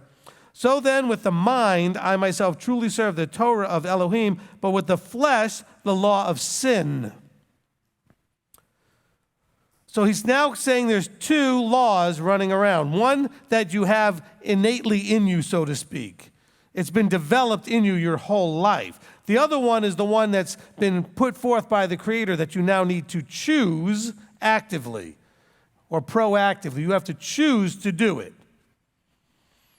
And so this is really his issue now. He's shifting a little bit because he wants people to understand that in this whole Jew-Gentile thing that's been going on, part of it also has to do with people thinking that they know what's right and what's wrong. He says, well, I thought I did, and all I did was end up killing people. And I killed myself, and I was sinning because I thought I was so smart. He said, but Messiah, he then shows how to truly serve the Torah of Elohim. And that's where the clash is also for the Jew. The Jew thinks, well, I know the Torah. Well, not the way Messiah teaches it. Messiah teaches it in a much more complete, full way. Nothing's been taken away. Nothing's been added to. He's just helping you to understand the fullness of how it was intended in the first place. And they were not doing it that way. They were doing it according to letter. The literal, simple Peshat way of doing things. They weren't necessarily taking it into the fullness. And Messiah shows us that in his very first message to people when he says, you've heard of old it says not to commit adultery. And I say, well, great, I'm glad you didn't sleep with the person, not your spouse, but you wanted to, that's just as bad. So he takes it into how it was intended. It wasn't intended just that you would not commit the act, but that you wouldn't be meditating and dwelling on it and desiring to commit the act. That you would take that thought into captivity, and that you would not actually then, having dwelled upon it, remember we talk about this in the heart of the matter teaching, have it go into your heart, and then once your emotions get attached to it, eventually it's going to lead and manifest as an action. And then you're going to develop a habit of that action. It's going to affect your destiny. So let's go into chapter 8 just for a second. I want to read 2 verses there. There is then... Okay, he's going to give us that little, therefore, because all this information, we need to know, there is then now no condemnation to those who are in Messiah Yeshua, who do not walk according to the law of the flesh, but according to the Ruach, the law of the Spirit. Because he already told us that the Torah is spiritual in verse 14 of chapter 7. So now let's not make this all charismatic and Pentecostal on us. He's connecting it to verse 14. So he's saying is, we're not walking according to the law of the flesh, which dwells in your members, but according to the law of the Spirit, which came in Mount Sinai. For the Torah of the Spirit of the life in Messiah Yeshua has set me free from the law of sin and death, not from the Torah. There are 2 different laws. Christianity reads Romans and totally does not ever tell you it's talking about 2 different things. They're trying to come up with some ooey-gooey spiritual thing, and the other thing is that Torah stuff. No, the Torah is not the problem.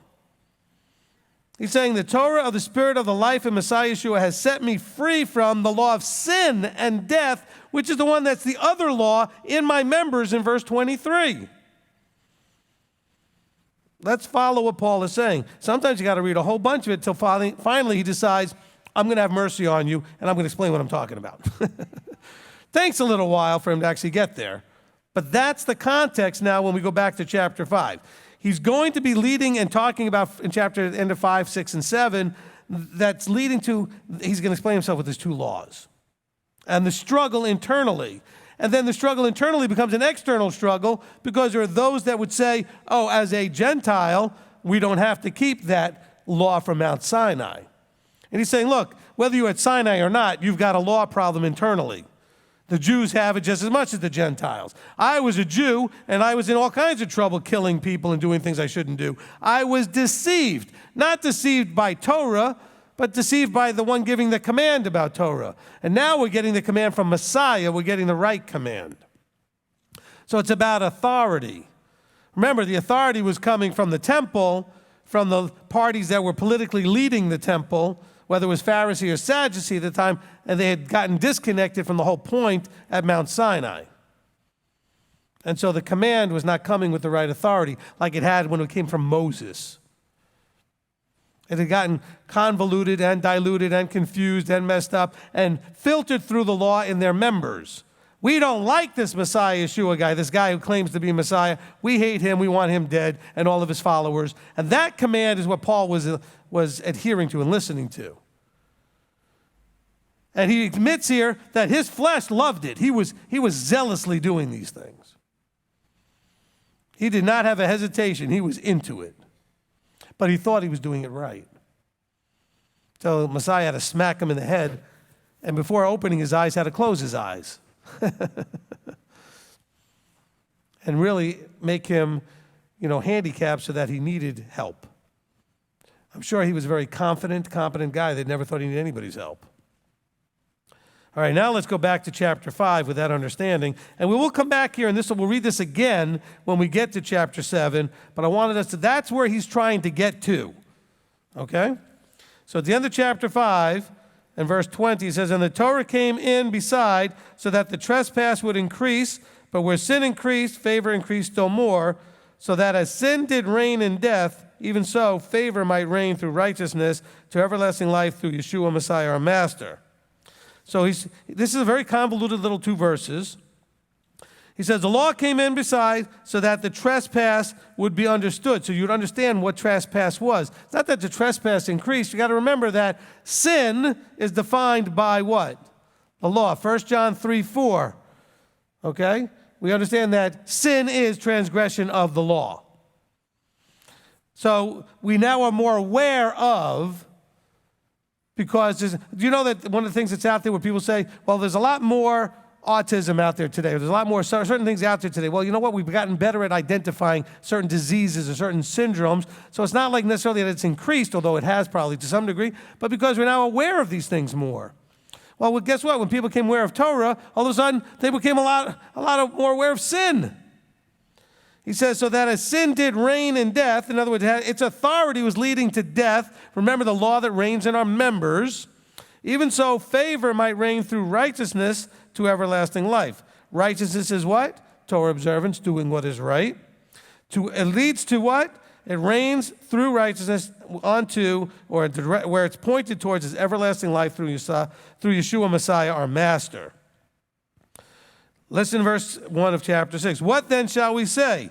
Shall we continue in sin to let favor increase? Now, one could read this and think the Torah is the sin problem. He's not saying that. He's going to be clear as we go through. Every now and then he'll jump in and say, am I against the law? Am I against the Torah? God forbid. Yah forbid. He's saying, let it not be. So bear in mind, for all you Christians out there that might accidentally come across this, when you keep going and keep Sunday and Christmas and Easter and eating pork and everything else you're doing, he says, let it not be. You're doing all that pagan stuff. He says, how shall we who died to sin, still live in it? Now, until we get to chapter 7, later on, we see what he means by sin and staying in it, that law of sin and death in him, where he thought he was right when he was wrong, but he was deceived. He says, what then shall we say? Shall we continue in sin and let favor abound? Okay, in other words, the more we sin, the more we need his favor. So we say, look at all this mercy and all this favor we get just because we're sinning now.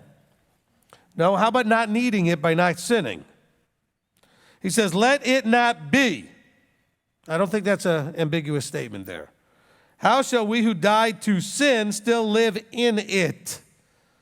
So we are not to act in that way.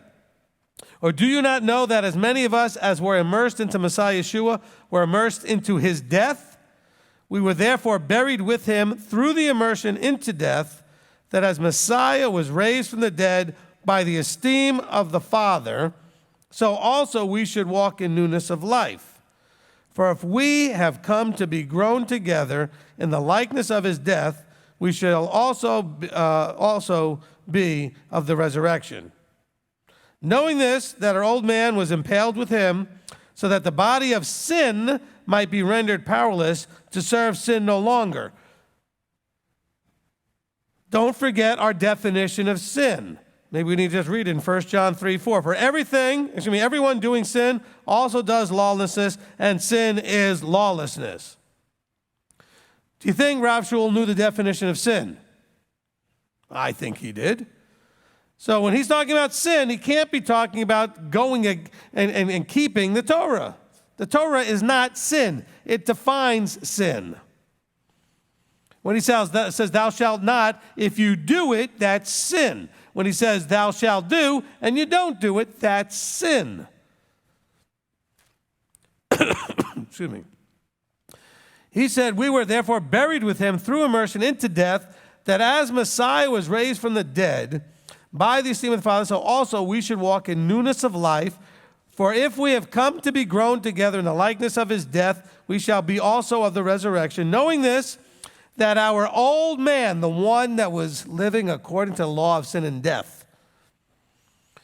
By the way, it doesn't matter what you were born.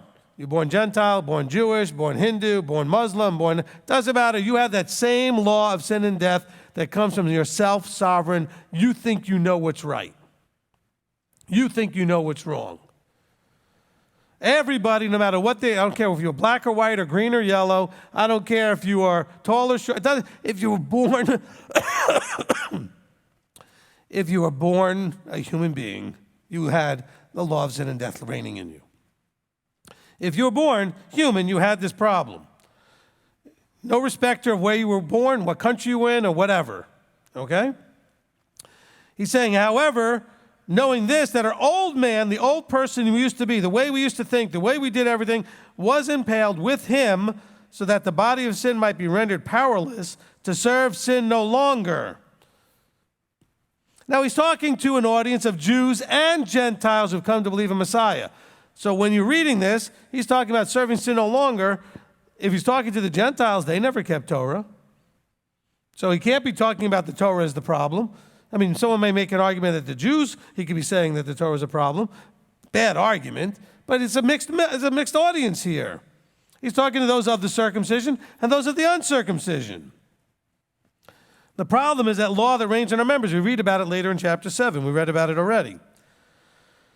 He said, for he who has died has been made right from sin, or innocent. Okay, the word right there is better, innocent. In other words, you, because you come under the blood, because you were impaled with him, you are now judged innocent of all your former stuff.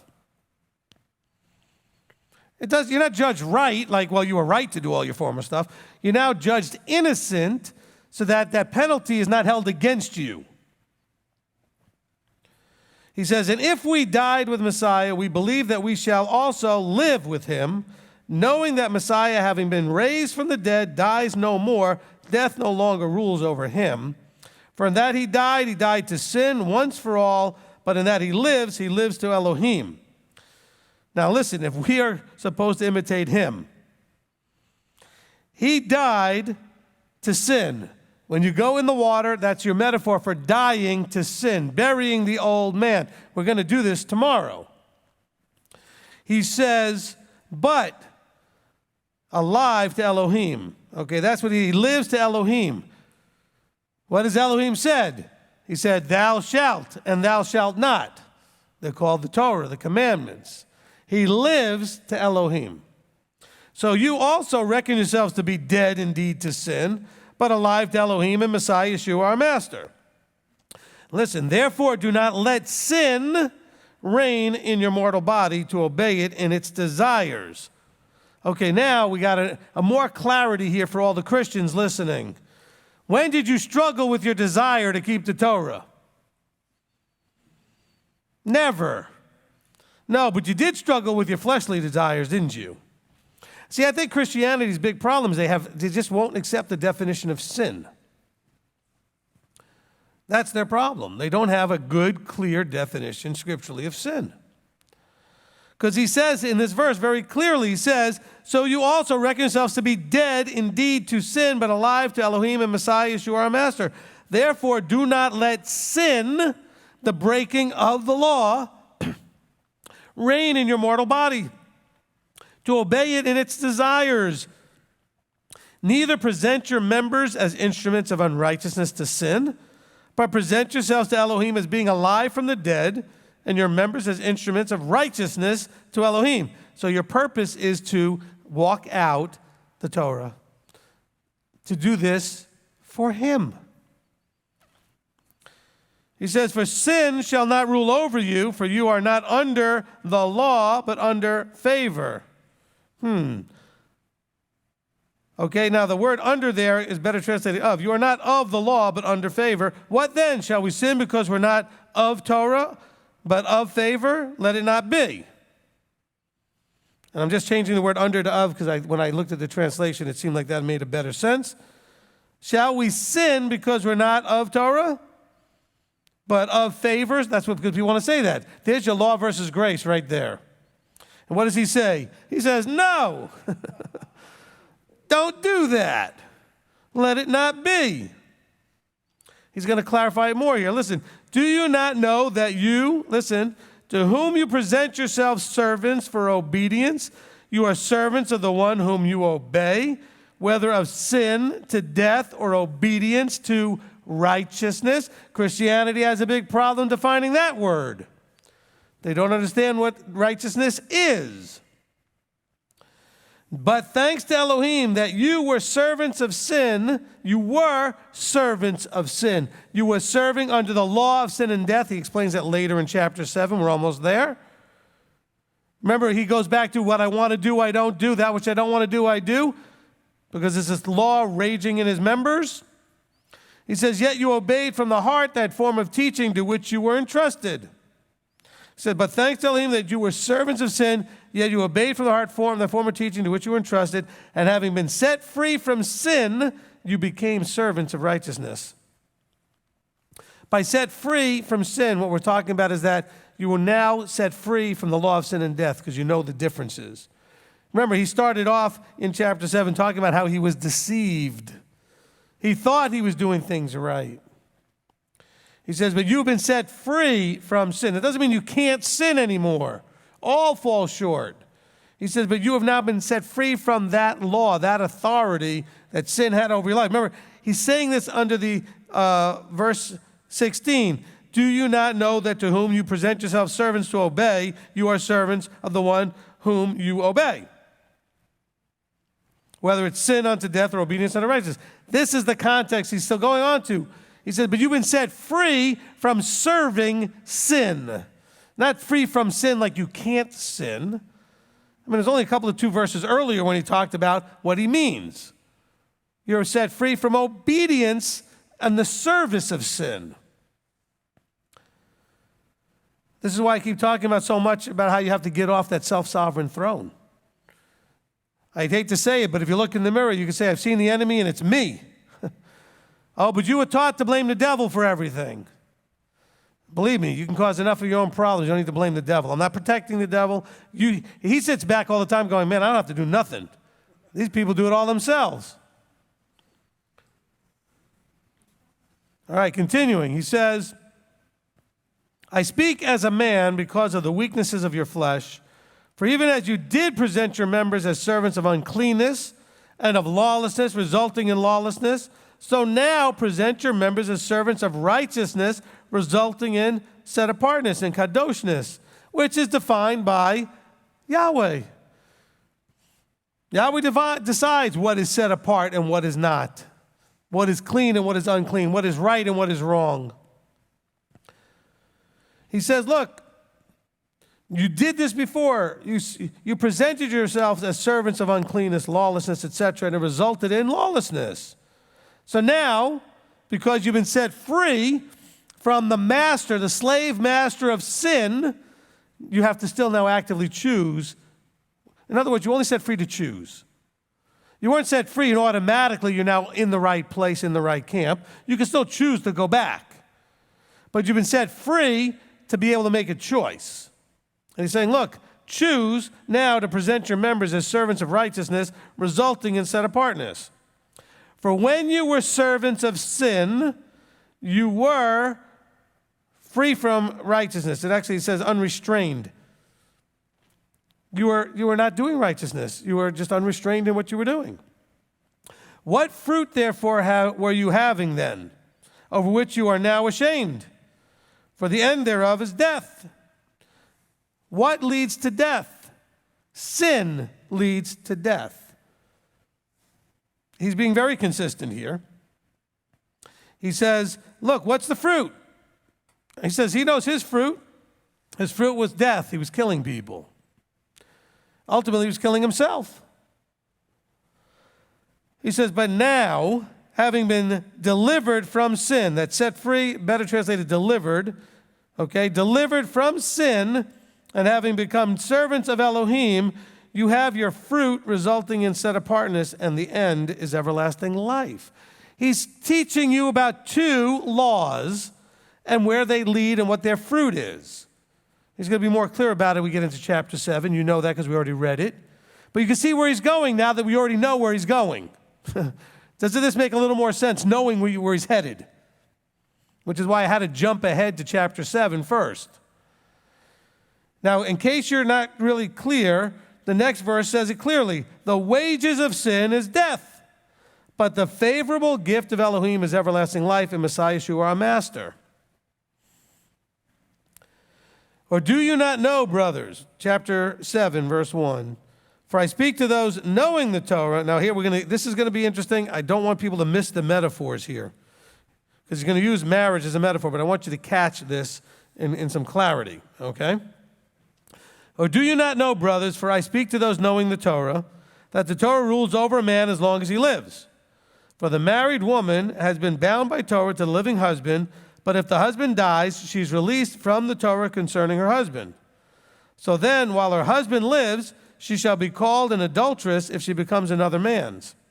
But if her husband dies, she is free from that part of the Torah, so that she is not an adulteress, having become another man's. So, my brothers, you also were put to death. See, it's not talking about husbands and wives here. He's not talking about divorce and remarriage here. He's talking about this law of sin and death, the serving sin versus the law of Torah, the law of righteousness, and serving Elohim. Listen how he goes to this. So, my brothers, you also were put to death to the Torah through the body of Messiah, for you to become another's, the one who was raised from the dead, that we should bear fruit to Elohim. Okay, you also put to death to the law. Let's just take the word Torah out of it, because this is the law. He's going to tell us about the law in your members. Remember, arbitrarily, the scriptures puts Torah in wherever they feel like it. The Greek word's the same when it says law and when it says Torah. Okay, the word Torah doesn't exist in the Greek. Well, I'm just saying it doesn't in the Greek translations. My brothers, you were also put to death to the law through the body of Messiah, for you to become another's. So which one they were switching from? They had been married to the servant that was sin. And you had to die so that you can move over. Listen, you were set free.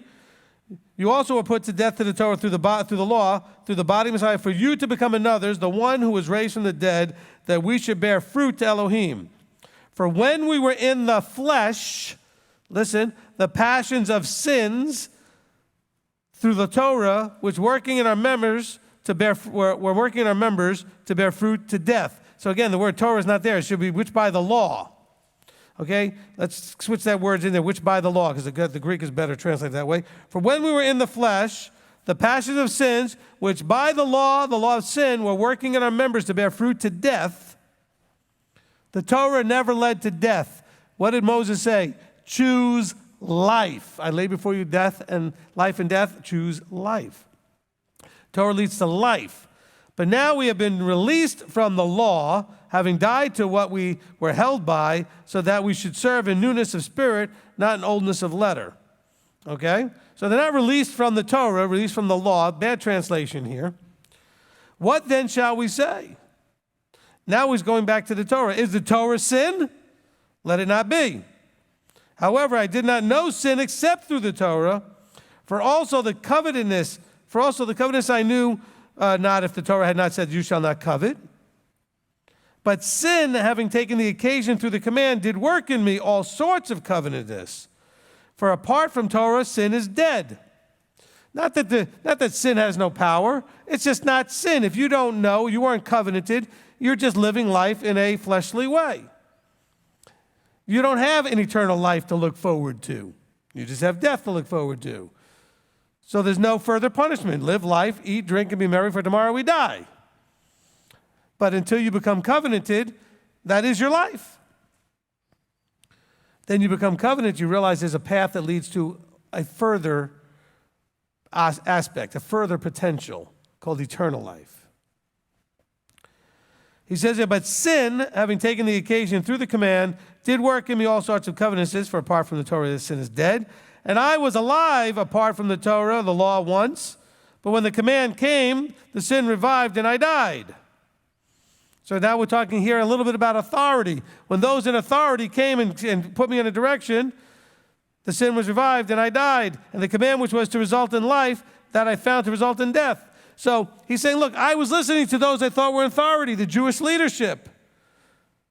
And in following that, it ended up in death, not in life, because they were not teaching it right. Their commands were wrong. Their implementation, their leadership was wrong.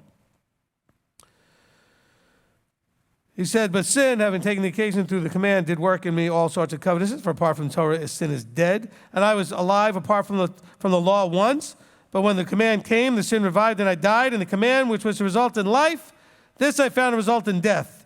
For sin, having taken the occasion through the command, deceived me. So it's not that the Torah was the problem, but he understood it in a deceived way. Don't we see this in the Jewish community still today?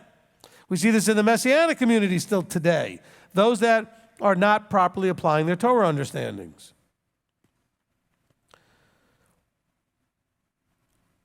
Verse 12, so that the Torah truly is set apart and the command set apart and righteous and good.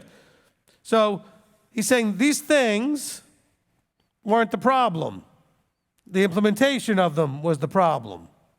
Okay? Authority wasn't the problem. The Torah wasn't a problem. Righteousness wasn't the problem. But how they were applied. Therefore, has that which is good become death to me? Let it not be. But the sin that might be manifest was working death in me through what is good, so that sin through the command might become an exceedingly greater sinner. I don't really understand that last piece there, but let's understand what he's saying in the previous part of that verse. He says, therefore has that which is good become bad, so to speak. What is he calling good? The Torah commands. He says, no, the Torah commands didn't become bad. He said it was the sin that needed to be manifest through the Torah, but also said it was the sin that was causing me to understand it wrong. I was deceived. The whole world, it says, has been deceived by Hasatan.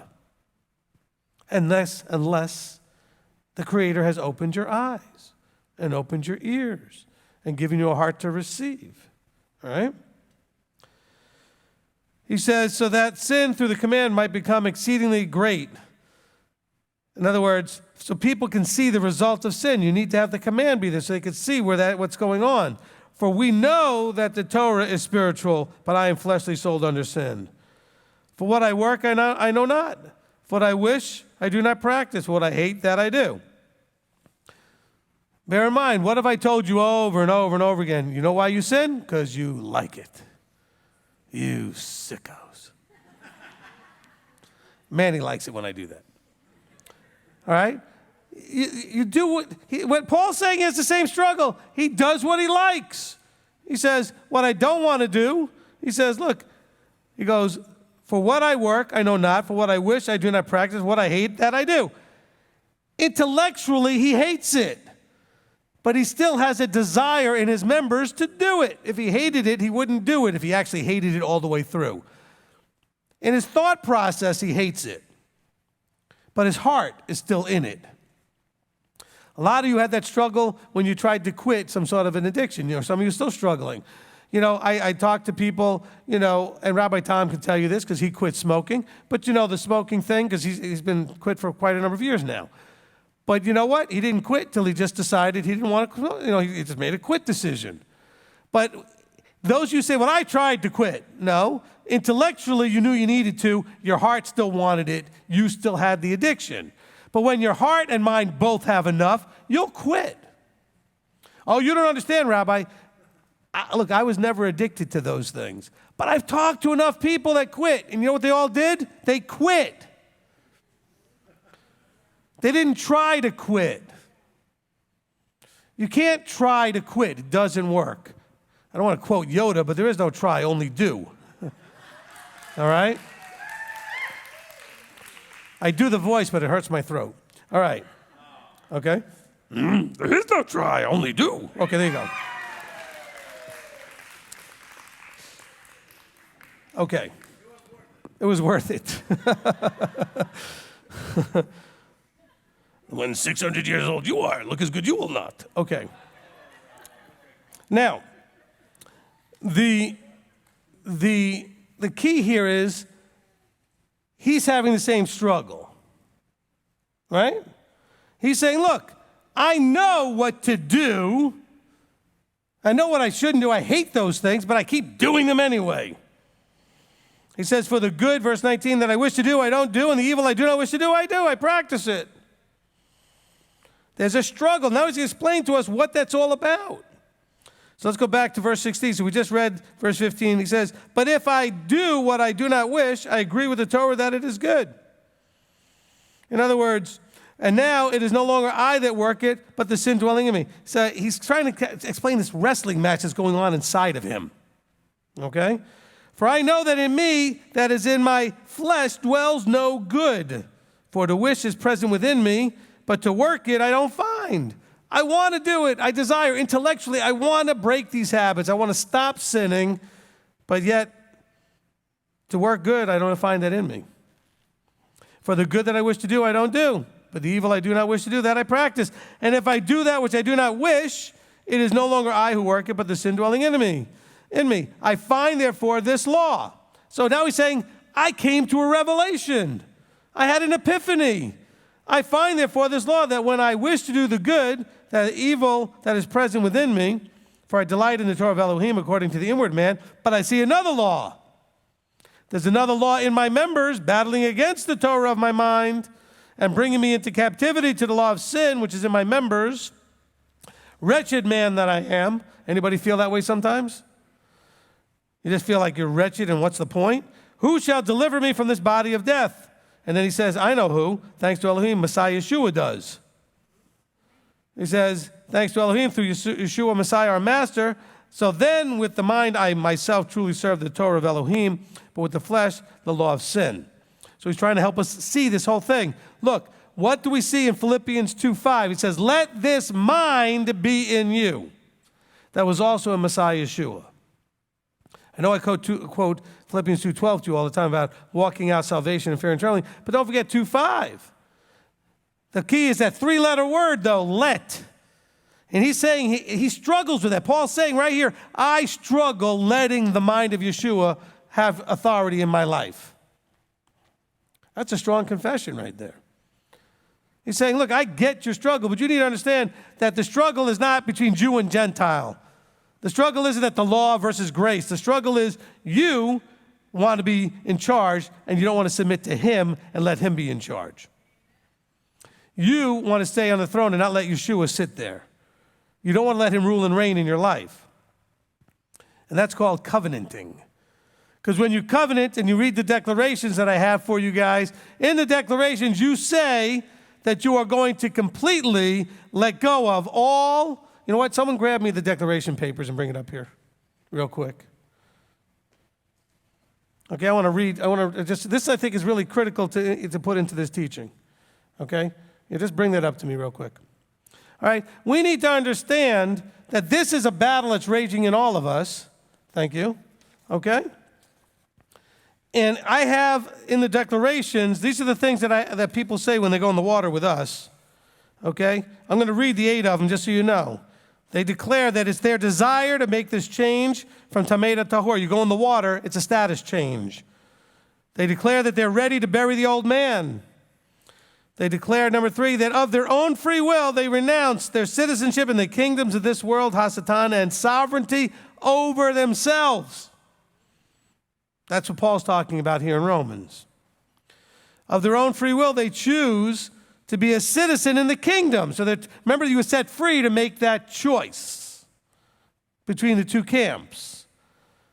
Number 5 was that they were going to say that of their own free will, they choose to submit themselves completely to the rulership and authority of Elohim.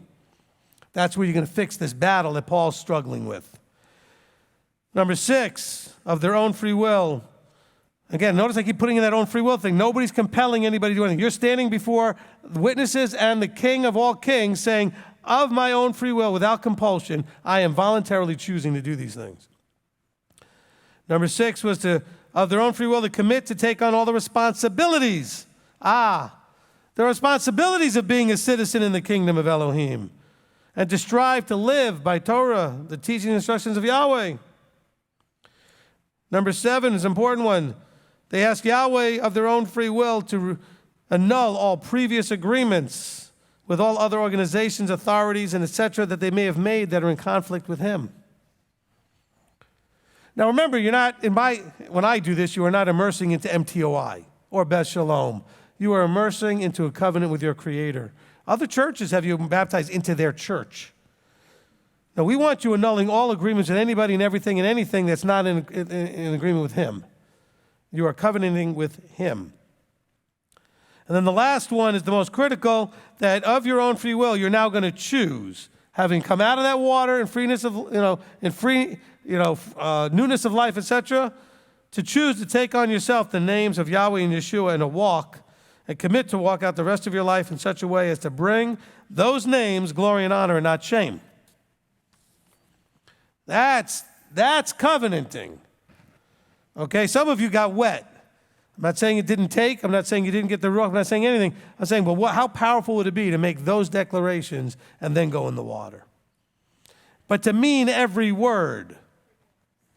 Look, I've had some people come to me and say, well, my spouse wants to go in there and they're not really covenanted. I'm like, look, it's not for me to judge. If they're willing to make those commitments and be held to those commitments, that's on them.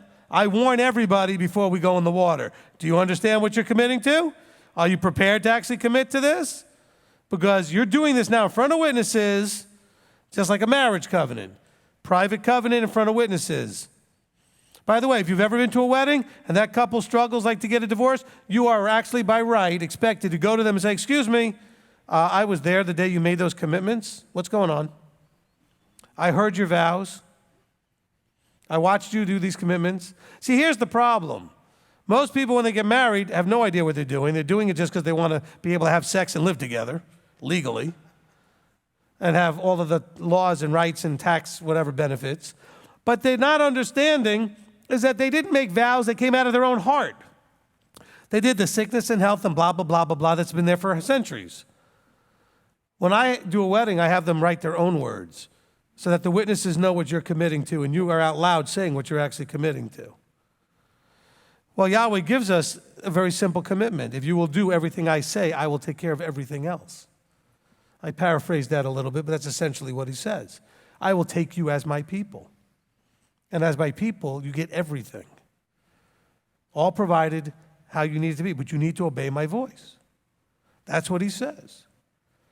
And so here, he's recognizing that even knowing as a Jew of Jews, he's a Benjamite, he was a Jew, he had studied under Gamaliel, he was trained in all this, he still struggles. So please don't feel bad when you struggle. Here's Shaul telling you he struggled too. And he was raised in this stuff. He was of the circumcision, so to speak. And yet he still struggled mightily at times. Look, he says, for the good I wish to do, I don't do, but the evil I do not wish to do, this I practice.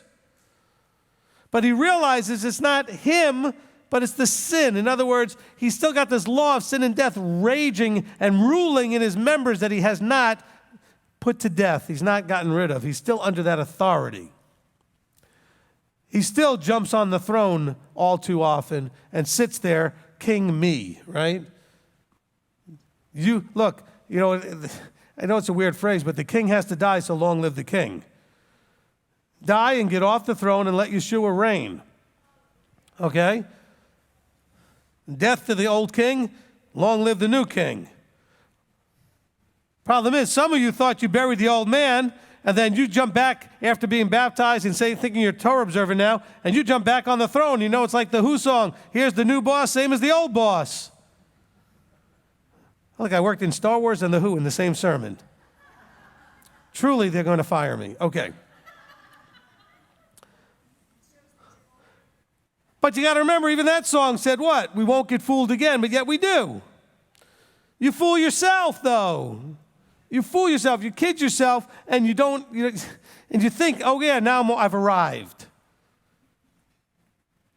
So now you're still in sin, but just more educated. You got more information, more knowledge and information. But you don't have the relational knowledge. You got the informational knowledge. And so then you wonder why you're all kind of struggling, all right? So then he goes into, where did I just leave off? Okay, verse 25. So chapter 8, verse 1, then he goes, there is then now no condemnation. Keyword condemnation. You're not condemned if you're walking in Messiah Yeshua, as long as you're not walking according to the flesh, but according to the Torah, according to the Ruach of the Torah, the Spirit of the Torah.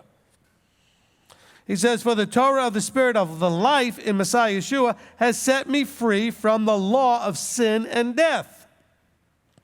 For the law being powerless, and that it was weak through the flesh, Elohim having his own Son in the likeness of the flesh of sin, and concerning sin condemned sin in the flesh, so that the righteousness of the Torah should be completed in us, who do not walk according to the flesh, but according to the Spirit. Now remember, he's comparing two laws, the law of self-sovereignty versus the law from above. Okay? Not the law that we walk not according to the flesh, but according to the Spirit, meaning like somehow this ooey-gooey ethereal thing leads you.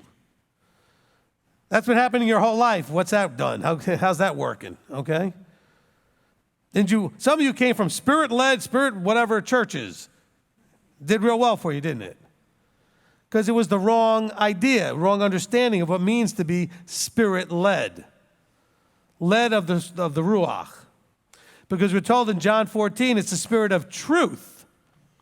We know that Yeshua is the truth. We know the Word is the truth. We know the Torah is truth. So let's make sure that we're not confusing these things. Because remember, Romans, this is like that whole Romans road thing. This is where everybody's all getting all confused. He says, for those who live according to the flesh set their minds on the matters of the flesh, but those who live according to the Spirit, the matters of the Spirit. For the mind of the flesh is death, but the mind of the Spirit is life and peace. Because the mind of the flesh is enmity towards Elohim, for it does not subject itself to the Torah of Elohim, neither indeed is it able. He just clarified it right there. You can take the word Torah out, it still says the same thing. For it does not subject itself to the law of Elohim. What's the law of Elohim called? The Torah. And those who are in the flesh are unable to please Elohim. He's explaining the internal struggle. He is not lashing out against the Torah. There are two laws struggling inside of you. The one that you've had your whole life, and the one that you're trying to embrace that's coming from an outside source. The one that's coming from the inside, the one that's coming from the outside. You have to choose to bring the one from the outside, the law of Yahweh, into the inside. That's why he talked about in the heart of the matter, so many of the parts talked about taking the law and laying it up in your heart. Taking it and embracing it and bringing it into your heart. Because you already got that law of sin and death going. That you were born, and boom, that just took right over. It's called self-sovereignty. We're not calling it original sin. We're not calling that. It says you were born with the understanding at some point and recognizing that you have authority over yourself. It usually happens somewhere close to age 2, which is why we call them the terrible twos. When they start to realize, I have authority over me. And then the rest of their life is wrestling to grab that authority, only to find out that at some point you need to give up that authority. But I want to say this very clearly. I think I said it before, I'll say it again. You can't truly submit yourself until you get you under control. You need full self-sovereignty to give up that sovereignty. What do I mean by that? Some of you have best friend sovereignty, mom sovereignty, older brother sovereignty, dad sovereignty, old pastor sovereignty, all mixed in with your sovereignty sitting on that throne. You need to get rid of all those other authorities, get it grabbed fully into you, and then you hand it over to Yeshua. But you're still being ruled by other people that you've given authority to in your lives. You have given over authority to other entities, other members of your world. It could be a parent, a friend, a sibling, a coworker, an employer, whatever. You've given authority. Take it all back and then hand it over voluntarily to your Messiah. That's what you need to do. Some of you are struggling to hand over authority to Messiah because you really don't have the authority. You're still sharing it with everybody else. Take it away from all of them. Stop, because I know you do. I know you still have the problem. Why? Because you call me. Oh, but mom or my brother or this one or that one. Well, why do they have any authority? Why does what they say or what they feel or what they think about what you're doing make that much difference? I know it's important to you not to have them mad at you, but if you're still considering letting what they say get in the way of what he says, they've got authority they shouldn't have. Does that make sense? Do you understand? You've given them authority they should not have. But the boss says if I don't come in, he's going to fire me. So what? Get another job. Oh, but that's going to be such a pain in the neck and then blah, blah. So what? When did he promise you it's all going to be smooth sailing when you came into this? I read where he said, if you follow me, you have to bear your own stake. If you follow me, mother versus sister and brother and kid, and all that stuff might happen. Not because he wanted it to happen, but because it might happen. But you need to grab a hold of that sovereignty so that you can turn it over fully to him. He says, where was it? Okay, because in verse 7, because the mind of the flesh is enmity towards Elohim. So he's talking about the mind of the flesh versus the mind of Elohim. The mind of Yeshua is enemies towards Elohim, for it does not subject itself to the Torah of Elohim, nor indeed is it able to. And those who are in the flesh are unable to please Elohim. But you are not in the flesh, but in the Spirit, if indeed the Spirit of Elohim dwells in you. And if anyone does not have the Spirit of Messiah, this one is not his. Now let's break that down a little bit. If indeed the Spirit of Elohim dwells in you, dwells, that means it's actively living in you. Now, if you have the Ruach in you and you do not allow it to rule and reign in you, then it's not dwelling in you, it's sort of barely resident there. We're talking about an active thing. Follow the whole thing. He says the flesh is enemies towards Elohim. The Spirit it dwells in you. Then you are then of Messiah, because it says if anyone does not have the Spirit of Messiah, this one is not his. By the way, notice he said if indeed the Spirit of Elohim dwells in you. Then he says the Spirit of Messiah. We go to John 14 when Messiah says, "I will not leave you orphans. I am coming to you." The Ruach that we're talking about is not a third different entity. We're talking about the Ruach, the Spirit of Messiah. Okay? And if Messiah is in you, the body is truly dead on account of sin, but the Spirit is life on account of righteousness, because you will be actively doing the part that he says here, the Torah of Elohim, which is the flesh cannot do, because it will not subject itself to it, in verse 7. So he says, if Messiah is in you, the body is truly dead on account of sin, but the Spirit is life. So he's saying you have to be dead to sin and live to righteousness. And if the Spirit of him who raised Yeshua from the dead dwells in you, he who raised Messiah from the dead shall also give life to your mortal bodies through his Spirit dwelling in you. So you have the Spirit of the Father as well. So the Ruach comes from the two of them, and through that means by which Yeshua dwells in you. We talked about this in the Understanding the Ruach teaching so that you understand it. He says, so then, brothers, we are not debtors to the flesh to live according to the flesh. We don't owe the flesh anything. You owe the Spirit a lot. You owe the Messiah a lot. You're bought and paid for. You were bought with a price. 1 Corinthians 6 tells us that. For if you live according to the flesh, you are going to die. If you live according to the flesh, you're going to die. But if by the Spirit you put to death the deeds of the body, you shall live. For if by the Spirit you put to death the deeds of the body, two laws raging and fighting and warring in your members, you've got to choose correctly. The battle is on for your life. For as many that are led by the Ruach, by the Spirit of Elohim, these are the sons of Elohim. How do you know if they're led by the Spirit? You look at what they're doing. You look at the fruit. That's how you know if they're led of the Ruach. And if you look at the fruit and you see a lot of fleshly things, you know they're being led by the flesh.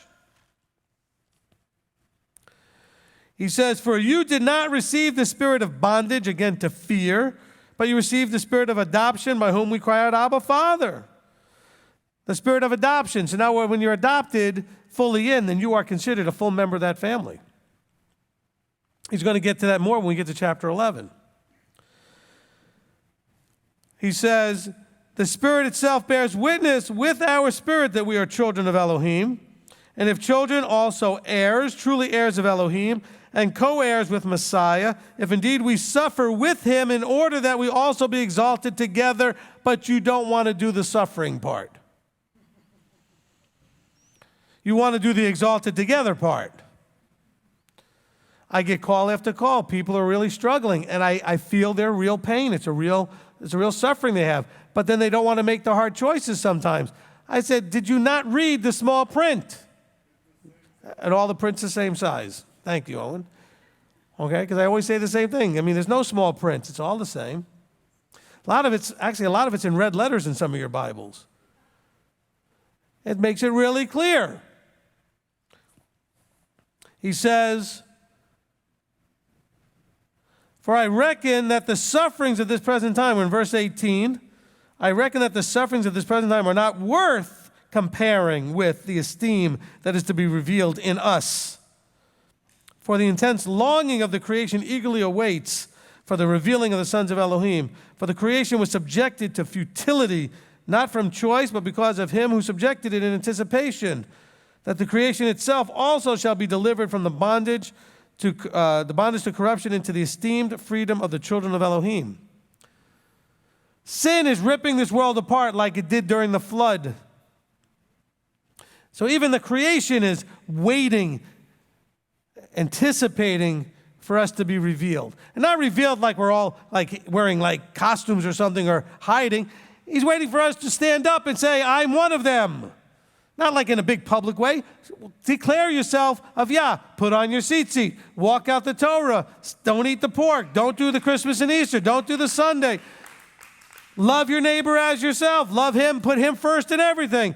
Declare yourself. Joshua said, as for me and my house, we're going to serve Yahweh. Make sure your boss knows it. I need you to come in on Saturday. I'm sorry, but I'm a child of the living Elohim. I can't do that. Okay? All right. I hate to, quote Balaam because Balaam was such a winner. Okay? But what did he say so many times? I cannot go beyond the word of Elohim. If only that were true and he didn't go beyond the word of Elohim. But we know we cannot go beyond. Use that line. That's a great line. I appreciate that, Mr. Boss, Mrs. Boss, whatever it is, male, female, doesn't matter. I know you need me to come in, but I can't go beyond the word of my Creator. And by the way, Mr. or Mrs. Employer, that's the same reason why I give you a hard day's, full day's work. I'm not sitting there on Facebook all day like some of your employees. You better not be. You better give them that full day's work. You be that best employee they ever had so that you can say with integrity, just like I won't break the Sabbath, I won't break the stealing law. Because if you're working for them and you're not giving them the full time you're being paid for, you're stealing. If you are that valued employee and they're a decently smart boss, they'll realize finding a good employee like you is not worth the expense of letting you go and trying to find another one. Because you're not replaceable that easy. Finding a quality employee is not easy for employers. So be irreplaceable. So we got the rain coming now. Hopefully that you guys can still hear all this. We're almost done, actually. Let me just see where I left off. Okay, so, for we know, verse 22 will end here, for we know that all the creation groans together and suffers the pains of childbirth together until now. Okay, and we're going to go back into more expectation and more things as we go forward, but let's end it right here. This has hopefully been a good clarifying piece to understand what Paul's been talking about, what's been bent and twisted for so many years, what he is and isn't talking about. But sometimes you got to read a whole lot to go. He talked for like almost 3 chapters until he finally told us what he was talking about. He's talking about this raging war inside of you between the law of sin and death and the law of the Elohim, of all things, the Creator, the law of Torah. And he's connecting it all to this battle between the circumcised and the uncircumcised, the Jew and the Gentile. Because there's this fighting going on saying, yes, I know in your flesh you don't want to have to keep the Torah. And on the other side, I know in your flesh you think just keeping the law mechanically does everything for you. And you're both missing it. You need to mechanically keep the law, but from a heart and spirit of obedience and wanting to please your Father and doing it in the fullness of how it was intended. It's not enough that you just didn't work today on Sabbath. Because a lot of you will go and do other things. Look, I had a girlfriend back in college who was Orthodox Jew. And I would talk to her on Sundays. I talked to her Friday before Sabbath, and she would give me a call on Sunday. So I'd always say to her, I wasn't keeping the Sabbath at the time, but I said to her, how was your Sabbath? She goes, oh, it was okay. I studied some chemistry, and I studied some, other things for college. See, because in the letter of the law, she wasn't doing work. She didn't write anything. She didn't work anything. But she was studying. She was focusing on something other than our Creator. And when I came to keep Sabbath, which was when I still knew her and we were friends, I was like, listen, look at the hypocrisy. And some of you, and even the Jew, might leave their TV on in a room because they think turning it on and off is breaking the Sabbath. I don't. So they'll leave the ball game on that's Friday night in another room quietly so that they don't turn it on or off, but they'll go watch the ball game on a Friday night. This is not Sabbath worthy. This is your day to focus vertically on your Creator. Amen? And so Paul's trying to get people to see the hypocrisy in both sides, the failings in both sides, so they could both come together as one new man correctly in Messiah, in Torah observance, in covenant. Amen? Amen. Let's pray. Father, we come before you, and we are just so excited about how you're revealing the understanding of what Paul's talking about, excited about how that's going to clarify things in our lives so that we can truly understand the battle that rages in us, the battle between the flesh and the spirit, the battle between the law of sin and death and the law that is yours. And so, Father, we ask that you would help us in the struggle, that you would strengthen us so that we can do what we wish to do and not, as Paul said, I wish to do, but I don't do. I would like to be able to say, and all of us would like to be able to say, I wish to do and I do. And that which I don't wish to do, I don't do. Help us to truly quit from the flesh, from the law of sin and death, and truly embrace life through the Ruach, through the Torah, through Mashiach. So, Father, we thank you. We praise you, giving you all glory and honor as we appreciate your help in this struggle, that you gave us eyes to see and ears to hear and a heart to embrace and to do. So, Father, we thank you, praise you, giving you all glory and honor in the name above all names, Yeshua our Messiah. Amen. Amen.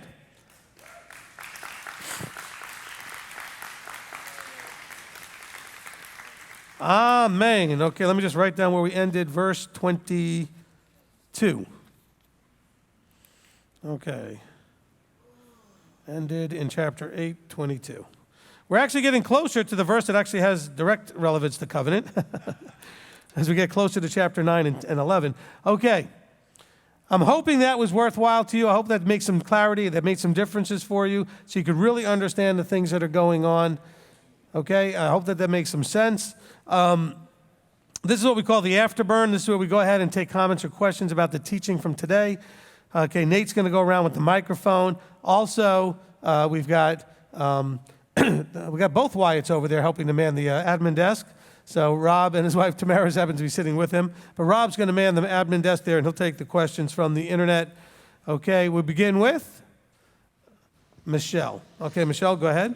I have a 2-point question. I've been waiting to ask you this because I'm going to do the mikveh tomorrow with my son, who will be ready. Okay, children can't mikveh till 20. All right, he won't be that disappointed. Okay. Okay. Okay, hold on. Let me clarify that, though. It's a good question that came up. I'm not against children going in the water just for the fact that they're children. I want them, when they make those declarations, to understand fully what they're doing. I don't think that even 20-year-olds most of the time know what they're doing. Some of you at 40 don't know what you're doing, okay? So I certainly have had my moments when I was 40, I didn't know what I was doing, okay? So what I'm saying is, I generally speaking wait for the age of majority according to the book of Numbers, which is age 20, which is the age we can go to war. So if you're responsible enough to go to war, I would say, okay, you're responsible enough to make these declarations, and I would counsel them about that. So if you have children that want to go in, they're not going to be doing this, okay? Now, we did once write up a little thing for the children because it would drive me crazy, where they were going in and making a commitment to listen to their parents better or something like that. I'll think about writing up another one of those at some point, but it wasn't this, okay? So if you have children, some of you have teenagers that are getting close, some of the teenagers, just wait till you're 20, okay? We're going to wait for 20, and I think that's when you will be more fully prepared to make those commitments. Okay, now go to the next question.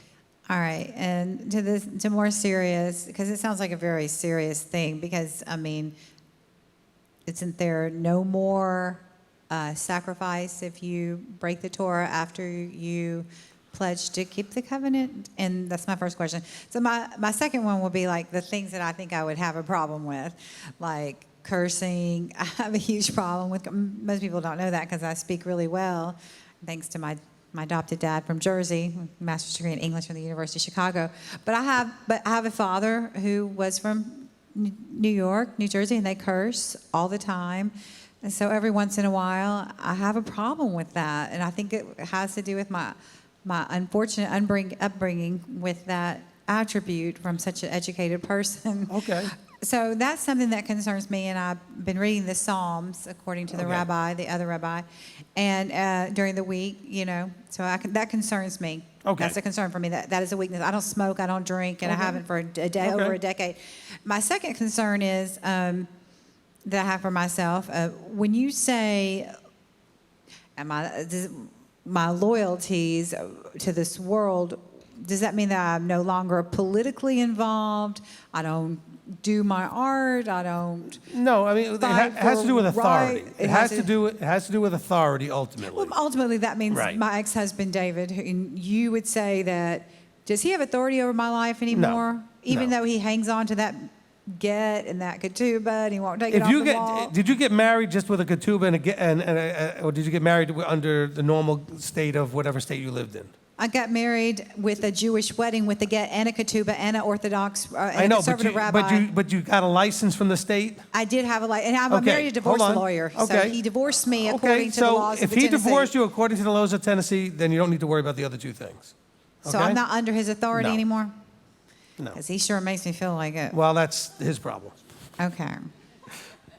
And he can take me to court on that. Okay.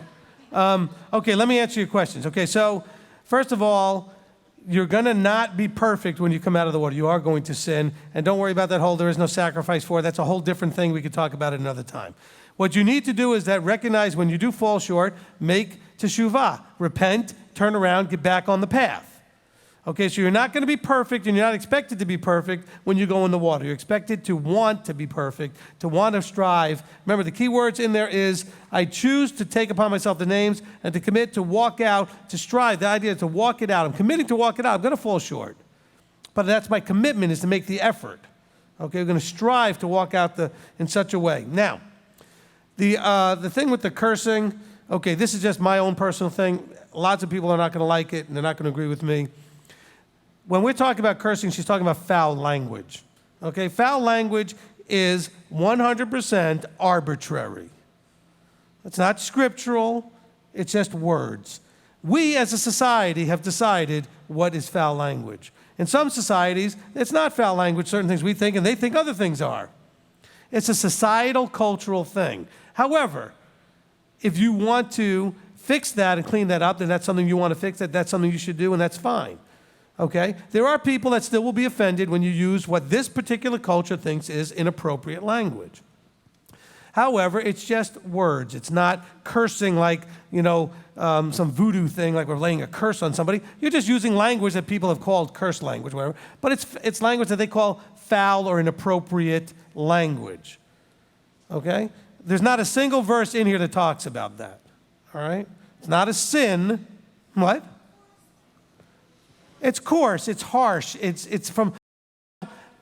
but it's not always used to be coarse or harsh, okay? In other words, it's not always directed at anybody. When it's directed at somebody, then it's inappropriate because now you're being mean, and that's different. But if you happen to be, hitting something in and hit your thumb, and a word comes out of your mouth that's not directed at anybody, that's not so much coarse language hurting anybody, okay? So I'm not advocating you to do this. I just want to make sure we're clear on things that could be attributed that's not scriptural to being scriptural in some way, okay? There is no verse, for example, that says cleanliness is next to godliness. That's not in the Proverbs anywhere, okay? So I'm just saying there are things that we've adopted in our mindset, and it's arbitrary, okay? So therefore, understand the cultural thing, okay? And it's cultural, and it's language, and it's national.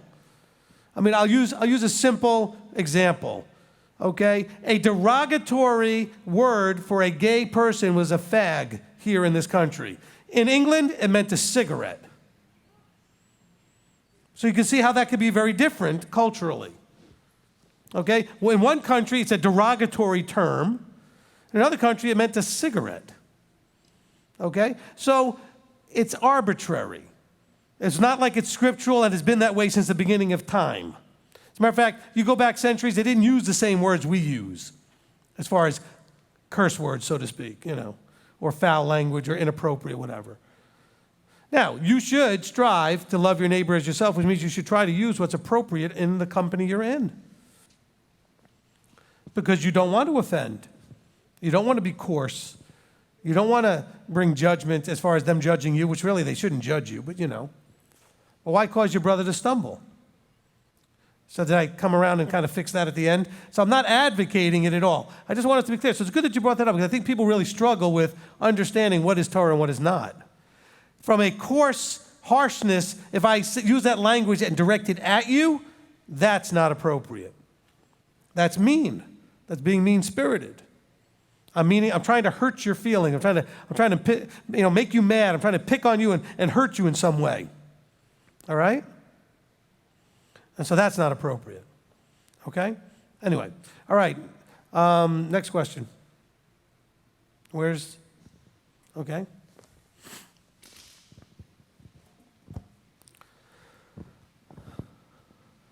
Okay, Deirdre?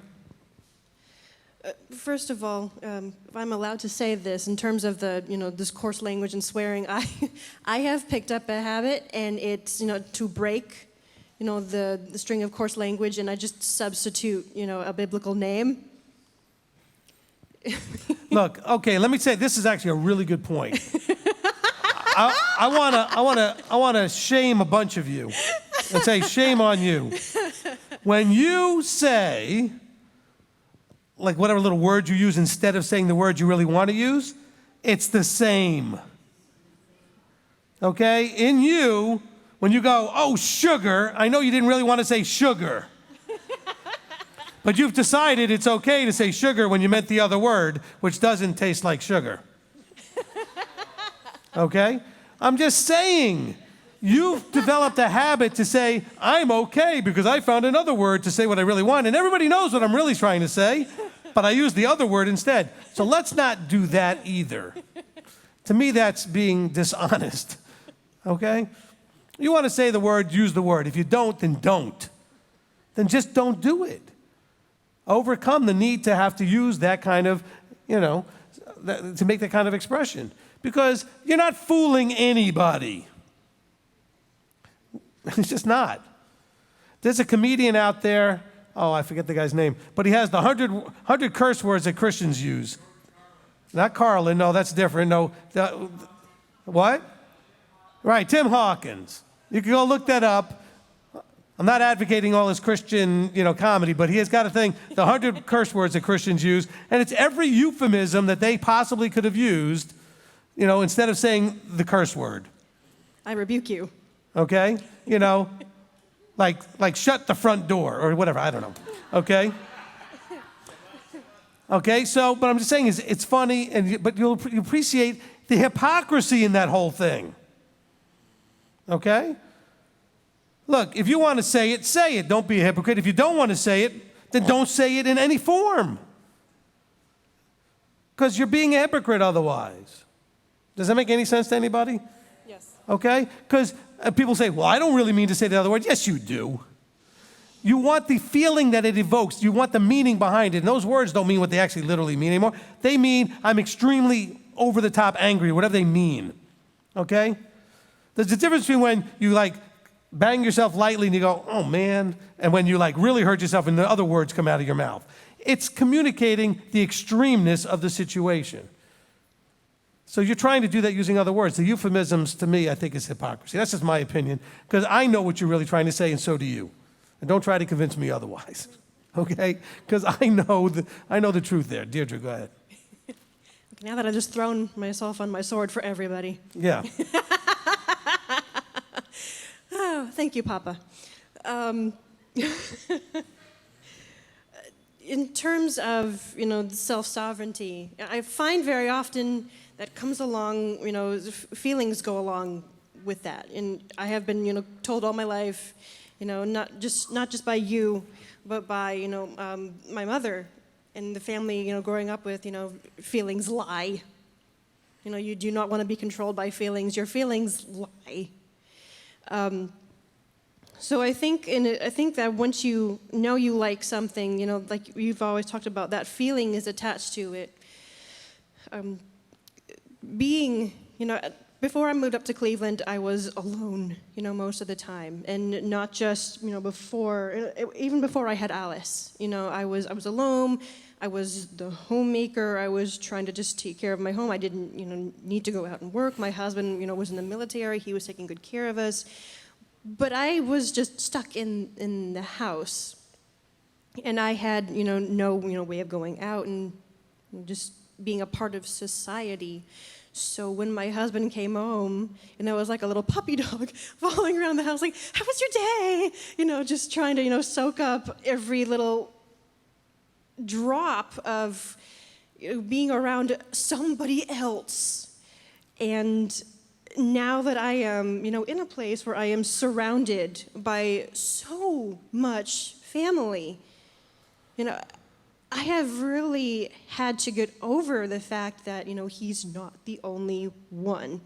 He's not the only person. And I have allowed myself, without even knowing it, to, care about what he thinks. And I'm doing this walk, and I want you to care about it, but he can't because he's not where I am. Right. And that's what I was struggling with, right. This, because I'm going in the water and I want him to be there.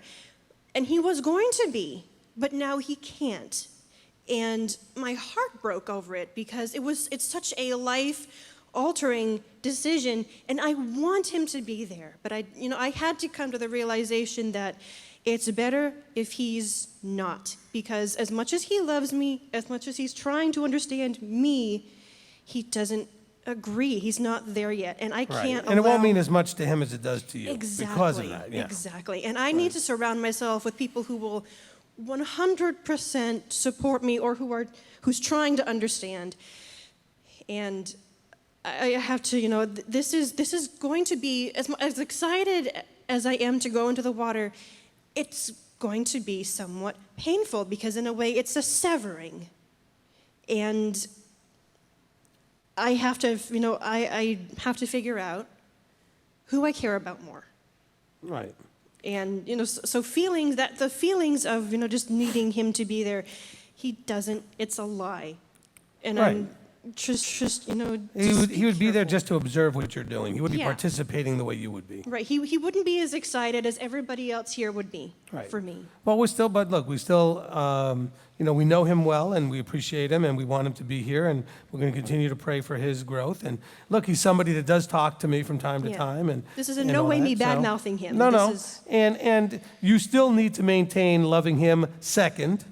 Okay, first Elohim and Messiah, but then he's above all the rest of us. You still need to love him that way, and and I know you do, and so I just want to make sure that that's clear to everybody. When you talk about severing and things, you're not talking about severing from your husband, but you got to understand that you have to be able to keep those two lives a little bit separate Yes, until they can exactly. become one again. That's exactly what I'm trying Unfortunately, there's two things: your life Yes. in Messiah and your life at home. to say. Yes, And they're not necessarily congruent at the moment. Right. And we're going to pray that they get there at some point. thank you. Okay. Amen. All right. Okay, Hey, Mr. everybody. Frank. Yeah. Okay, so I just got back from Korea, and when you said, self-sovereignty and keeping the Shabbat, it's really difficult because for me and my job, when we got flight hours, because the Korean government would tell us, hey, you can fly on these days between these times, it was almost always Friday, Saturday, Sunday. So for the past 8-9 months, I haven't been able to just walk up to my platoon sergeant or to my chief and say, hey, I'm not working today, because I don't have that authority to say that. So I, just listening, hearing a lot of people saying, how am I self-sovereign? How do you get off that pedestal? And one of the things that I would do was when I had time off, I'd be like, okay, well, I didn't get, the seventh day on Saturday, but I'm going to actively, when I do have time off, read my word. And it was really rough because I would have to watch the teaching after the live stream, because I think it's 15 hours ahead of the States, so it was super hard to stay in touch.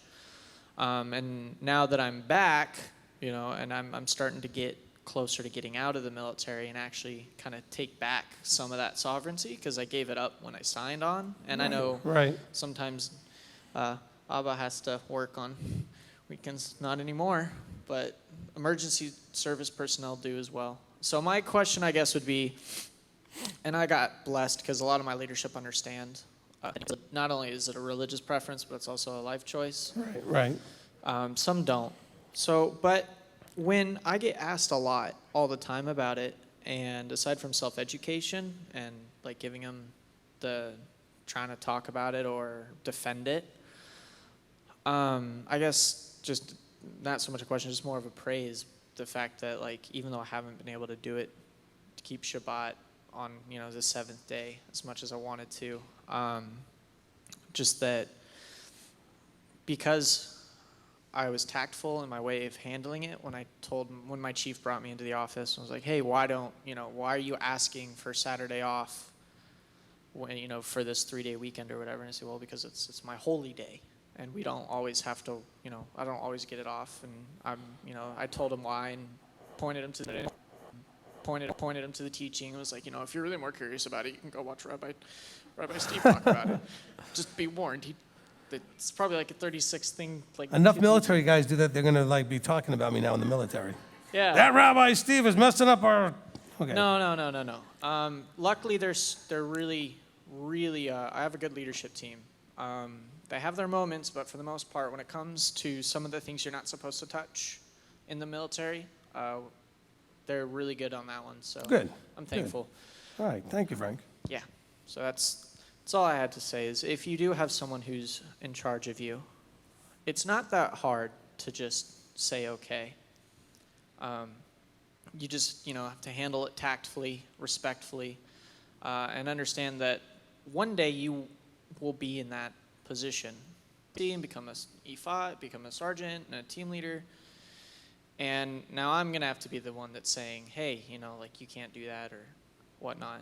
So just be encouraged. It's not nearly as hard as you think it is. Okay, thank you.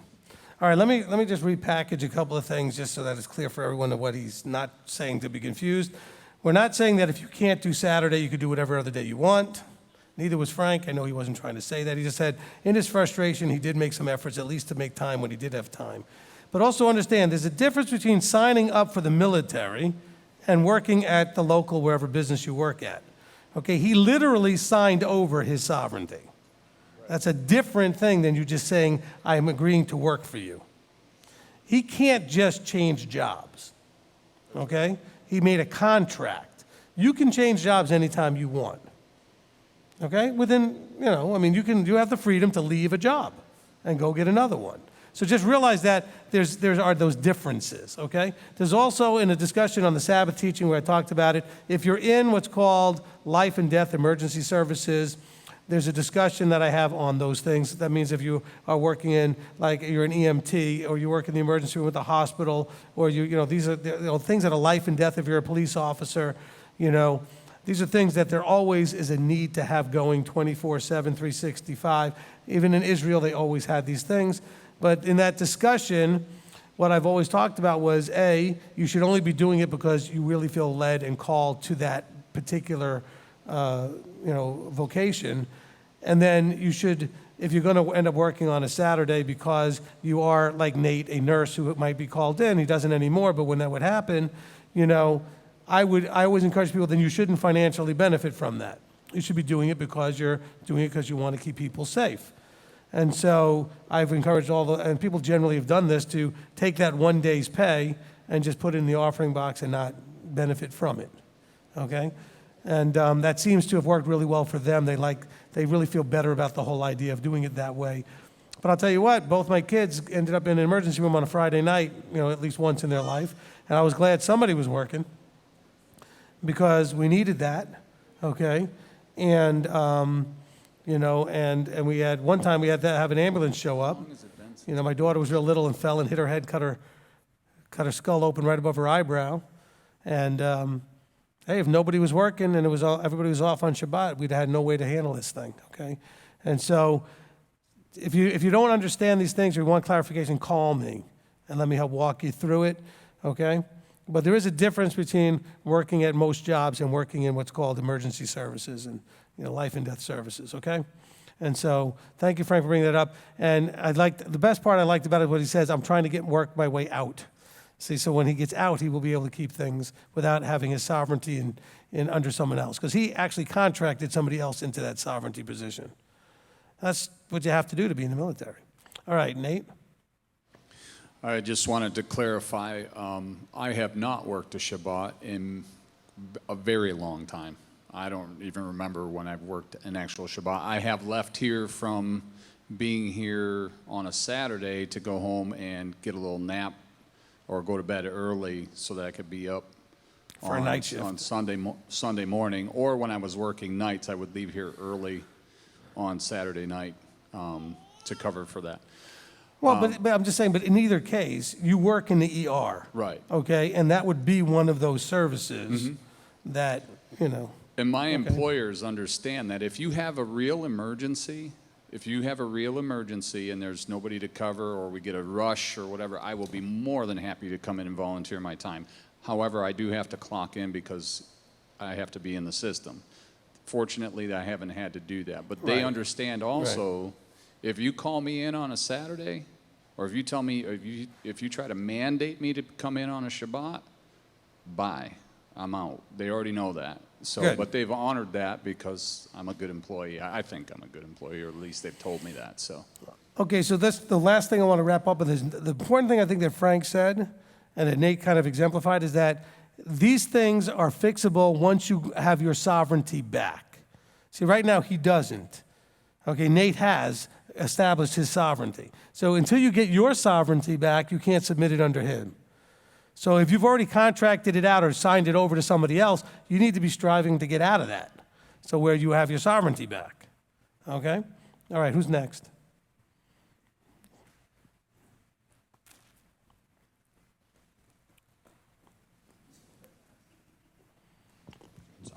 Rabbi, thank you so much for once again being the only one who seems to be able to make any sense out of what Shaul says.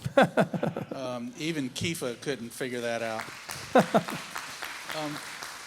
What jumped out at me, and it hit me like a ton of bricks, is the line in Romans 7:11 where he talks about having been deceived. And then in 13, he talks about that sin was working death in me through what is good. And just 2 verses earlier, he had talked about that the Torah was good and the Torah is righteousness.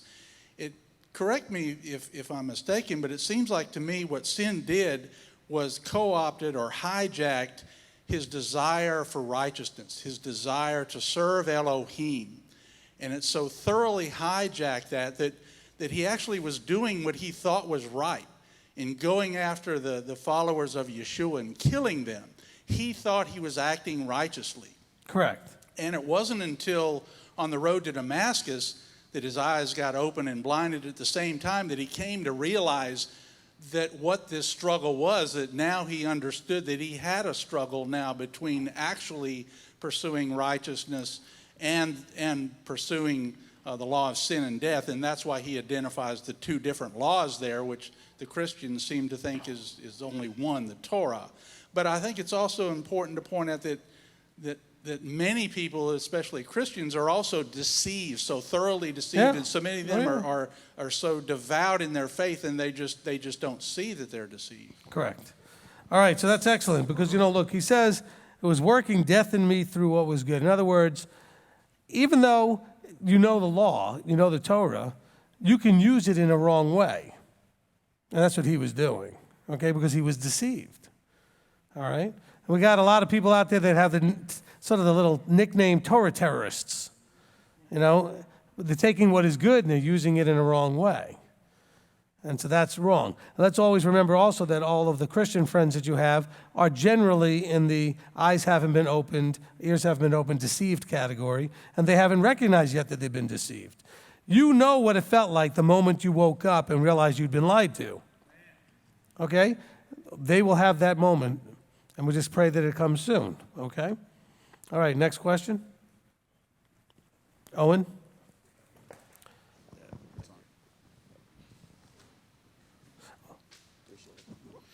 Thank you, Rabbi. Romans chapter 7, verse 2, when it talks about the married woman, is that like a literal thing, married woman, or is it just like making an example?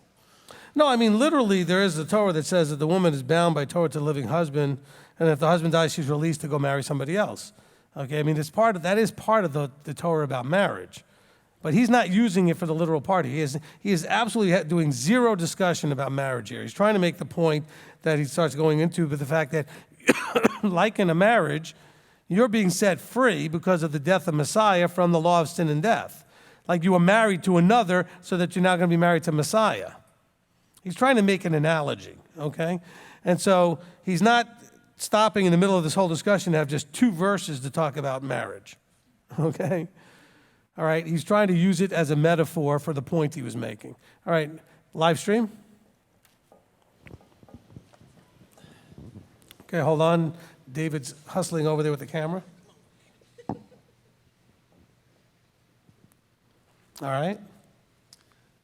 All right, this is from Brandon Tilton. Also, Olivia and Janet Hoffman asked, in chapter 7, verse 15, it says that could the thorn in Paul's side be the fact that he killed believers prior to the walk? The thorn in his side. Well, and in my translation, it doesn't use those words there, but the idea is that, he.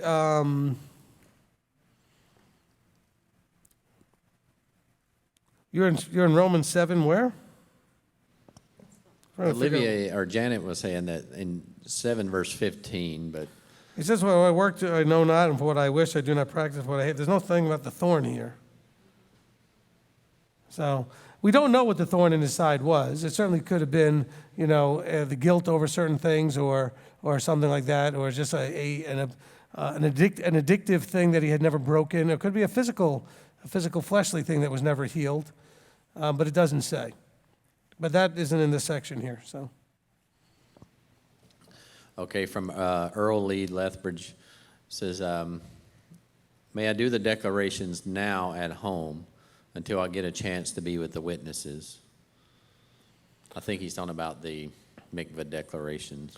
All right, if you want to do a mikveh, I did a mikveh with somebody in Africa one time, and we did it on Skype, and then we did the declarations. Then I sent them to go in the water, and then I told them to call me back when they got back from where the water was, and they called me back, and we finished the ceremony after they came back.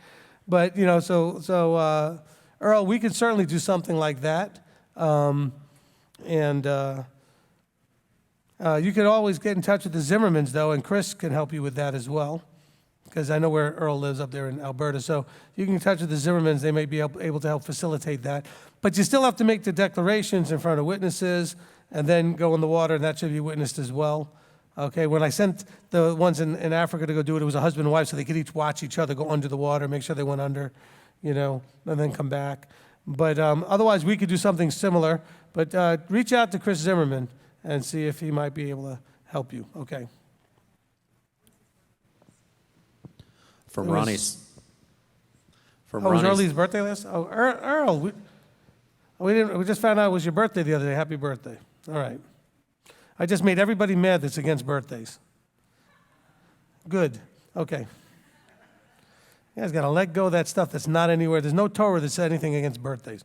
Okay, go ahead. Okay, from Ronnie Smith, Romans 8:16. Please clarify, the Spirit himself bears witness.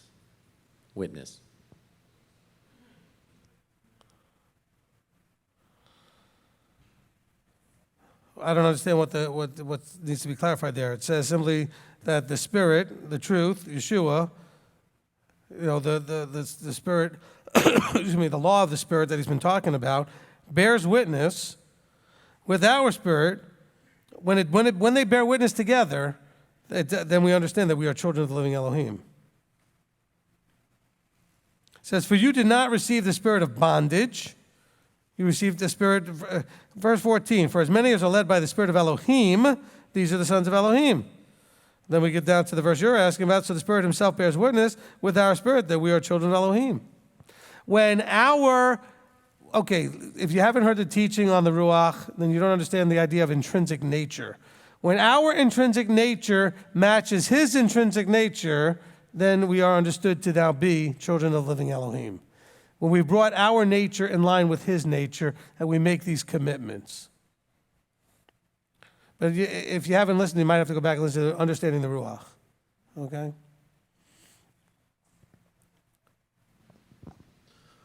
Okay, from Nancy H. Question, there's no scriptural basis for Christianity's doctrine of original sin, but it's that we are born with the innate desire for self-sovereignty, and is it the same as the law of sin and death? Okay, I'm going to try to see if I can break that apart. Okay, so there are verses that say that by one man sin entered the world. Because until Adam sinned, there wasn't any sin. Until his wife, until they sinned, there was no sin. That doesn't mean original sin, that we're all, born as sinners. No, you're born and then you have to do something to sin. However, we're also born with what's called free will. And free will has a lot to do with that sovereignty thing, okay? So you're born, at some point you get to an age where you realize you have the choice to say the word no. Children love that word when they first hear it, only when they can say it out of their own mouth. If it comes out of someone else's mouth, they don't like it at all, okay? But they love to use that word to just say no. Even if it's something that they like, they'll sometimes say no just to assert themselves in that authority role, okay? And so we are born to be sovereign individuals who can then voluntarily submit ourselves under authority. Because that's how you end up without rebellion. Because when a sovereign individual voluntarily submits, they're not going to rebel. When you force them to submit, they will at some point rebel. Okay, next question. Okay, from Olivia and Janet Hoffman, it says chapter 8, 5 through 9, made me think of Galatians 5:22. If we set our minds on the matters of the Spirit, we'll produce the fruit of the Spirit and not expecting the Spirit to do it all for us. Correct. Is this correct? Yeah, that's good. That's a good analogy. Galatians 5, it gives you first the fruit of the flesh, and then it gives you the fruit of the Spirit. And you go through that starting around verse 19 or something like that. Let me just see. I think that's about right. Let's see, 5. Yeah, for the flesh lusts against the Spirit. So it starts around verse 17. It goes all the way down to 23. Okay? Okay, but notice in Galatians 5:24 it says, and those who are of Messiah have impaled the flesh with its passions and desires. And so if we live in the Spirit, well, let us also walk in the Spirit. Okay? And again, if you don't know what the word Spirit means, it means his intrinsic nature. If we're going to walk in it, then we ought to walk according to it. Okay? Anybody else? Nope, that's it. All right. Okay, let's go ahead and get the children. My wife's going to be very impressed. She had the children today, and we were shorter. Normally when she has the children, we end up longer. Rabbi, Yep. would it be correct? I was thinking of when you were talking about when our spirit comes in line with His Spirit. There's a witness. You can tell. Would it be? I was thinking of how like when Manny's doing the tuning of his guitar with different strings. Yep. When they come in sync with each other, you can actually hear a ringing where the two of them are one. Right. Basically. That's a good analogy. I like that analogy. You can also hear when they're not in tune how discordant it sounds. Okay, did we send somebody upstairs to get the ones upstairs? Oh, you got the walkie-talkie now. Ah, excellent. I'm just the rabbi. I don't qualify for a walkie-talkie yet, but these guys all this week, I heard them on the walkie-talkie having a great time. And actually, I couldn't say all this week. I was only here Friday, but all day Friday, yesterday.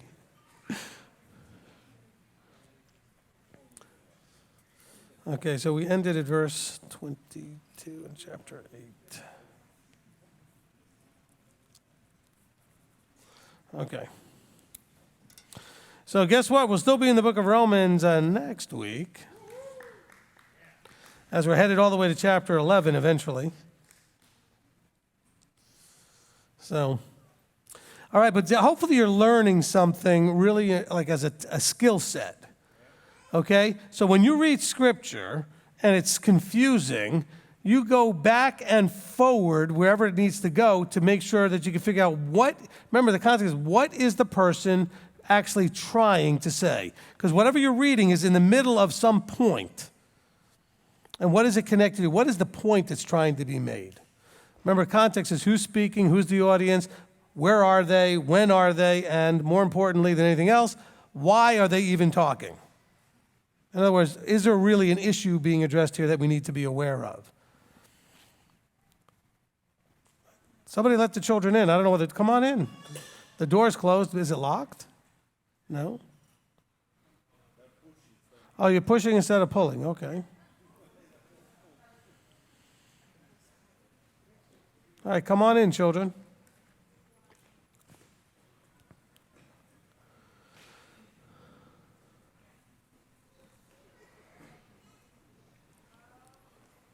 All right. You see that, sweetheart? I actually can do a shorter one while you're teaching children.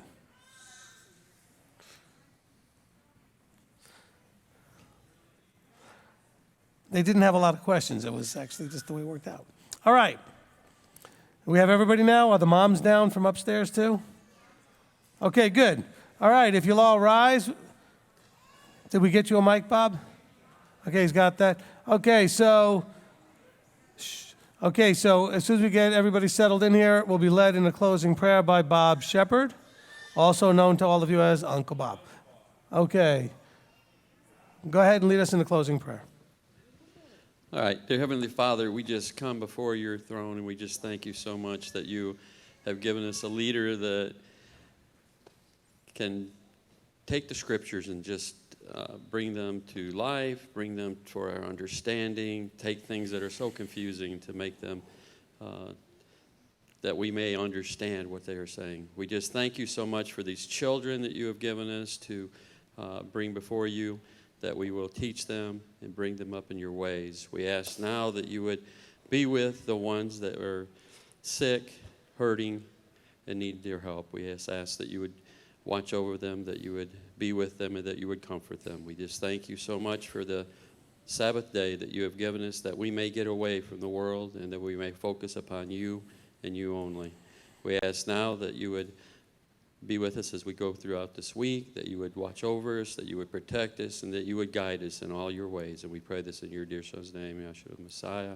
Amen and amen. Amen. Amen. Okay, so those of you that would like to be on camera to wave to everybody out there on the live stream. How many did we have today on live stream? 579. Wow, almost 600. We're getting there. Oh, and a happy birthday to Carrie as well. Okay. All right, come on up. We'll hang it up after. All right, shh. Okay.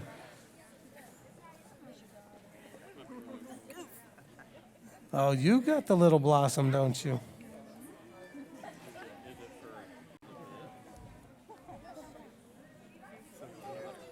All right. Once we get everybody up here on camera, okay, make room so the boy can get through. Come on. Get in there. Coming through. There he is. All right. Who cares? Oh, she's over there. He's like, I don't know. Jacob's there. All right. Are we all on the camera good, Wesley? We got everybody in there? Okay. Some of the people have to move in or squeeze in. Okay, we're good now? All right, so on 3, we're going to say Shabbat Shalom, and we're going to wish everybody a Shavua Tov, have a good week, and we'll tell them how much we love them. You ready? Here we go. 1, 2. Shabbat Shalom. We love you. Hello, Mommy.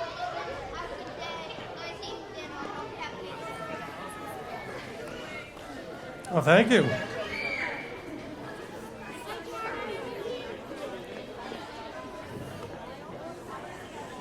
Is it on?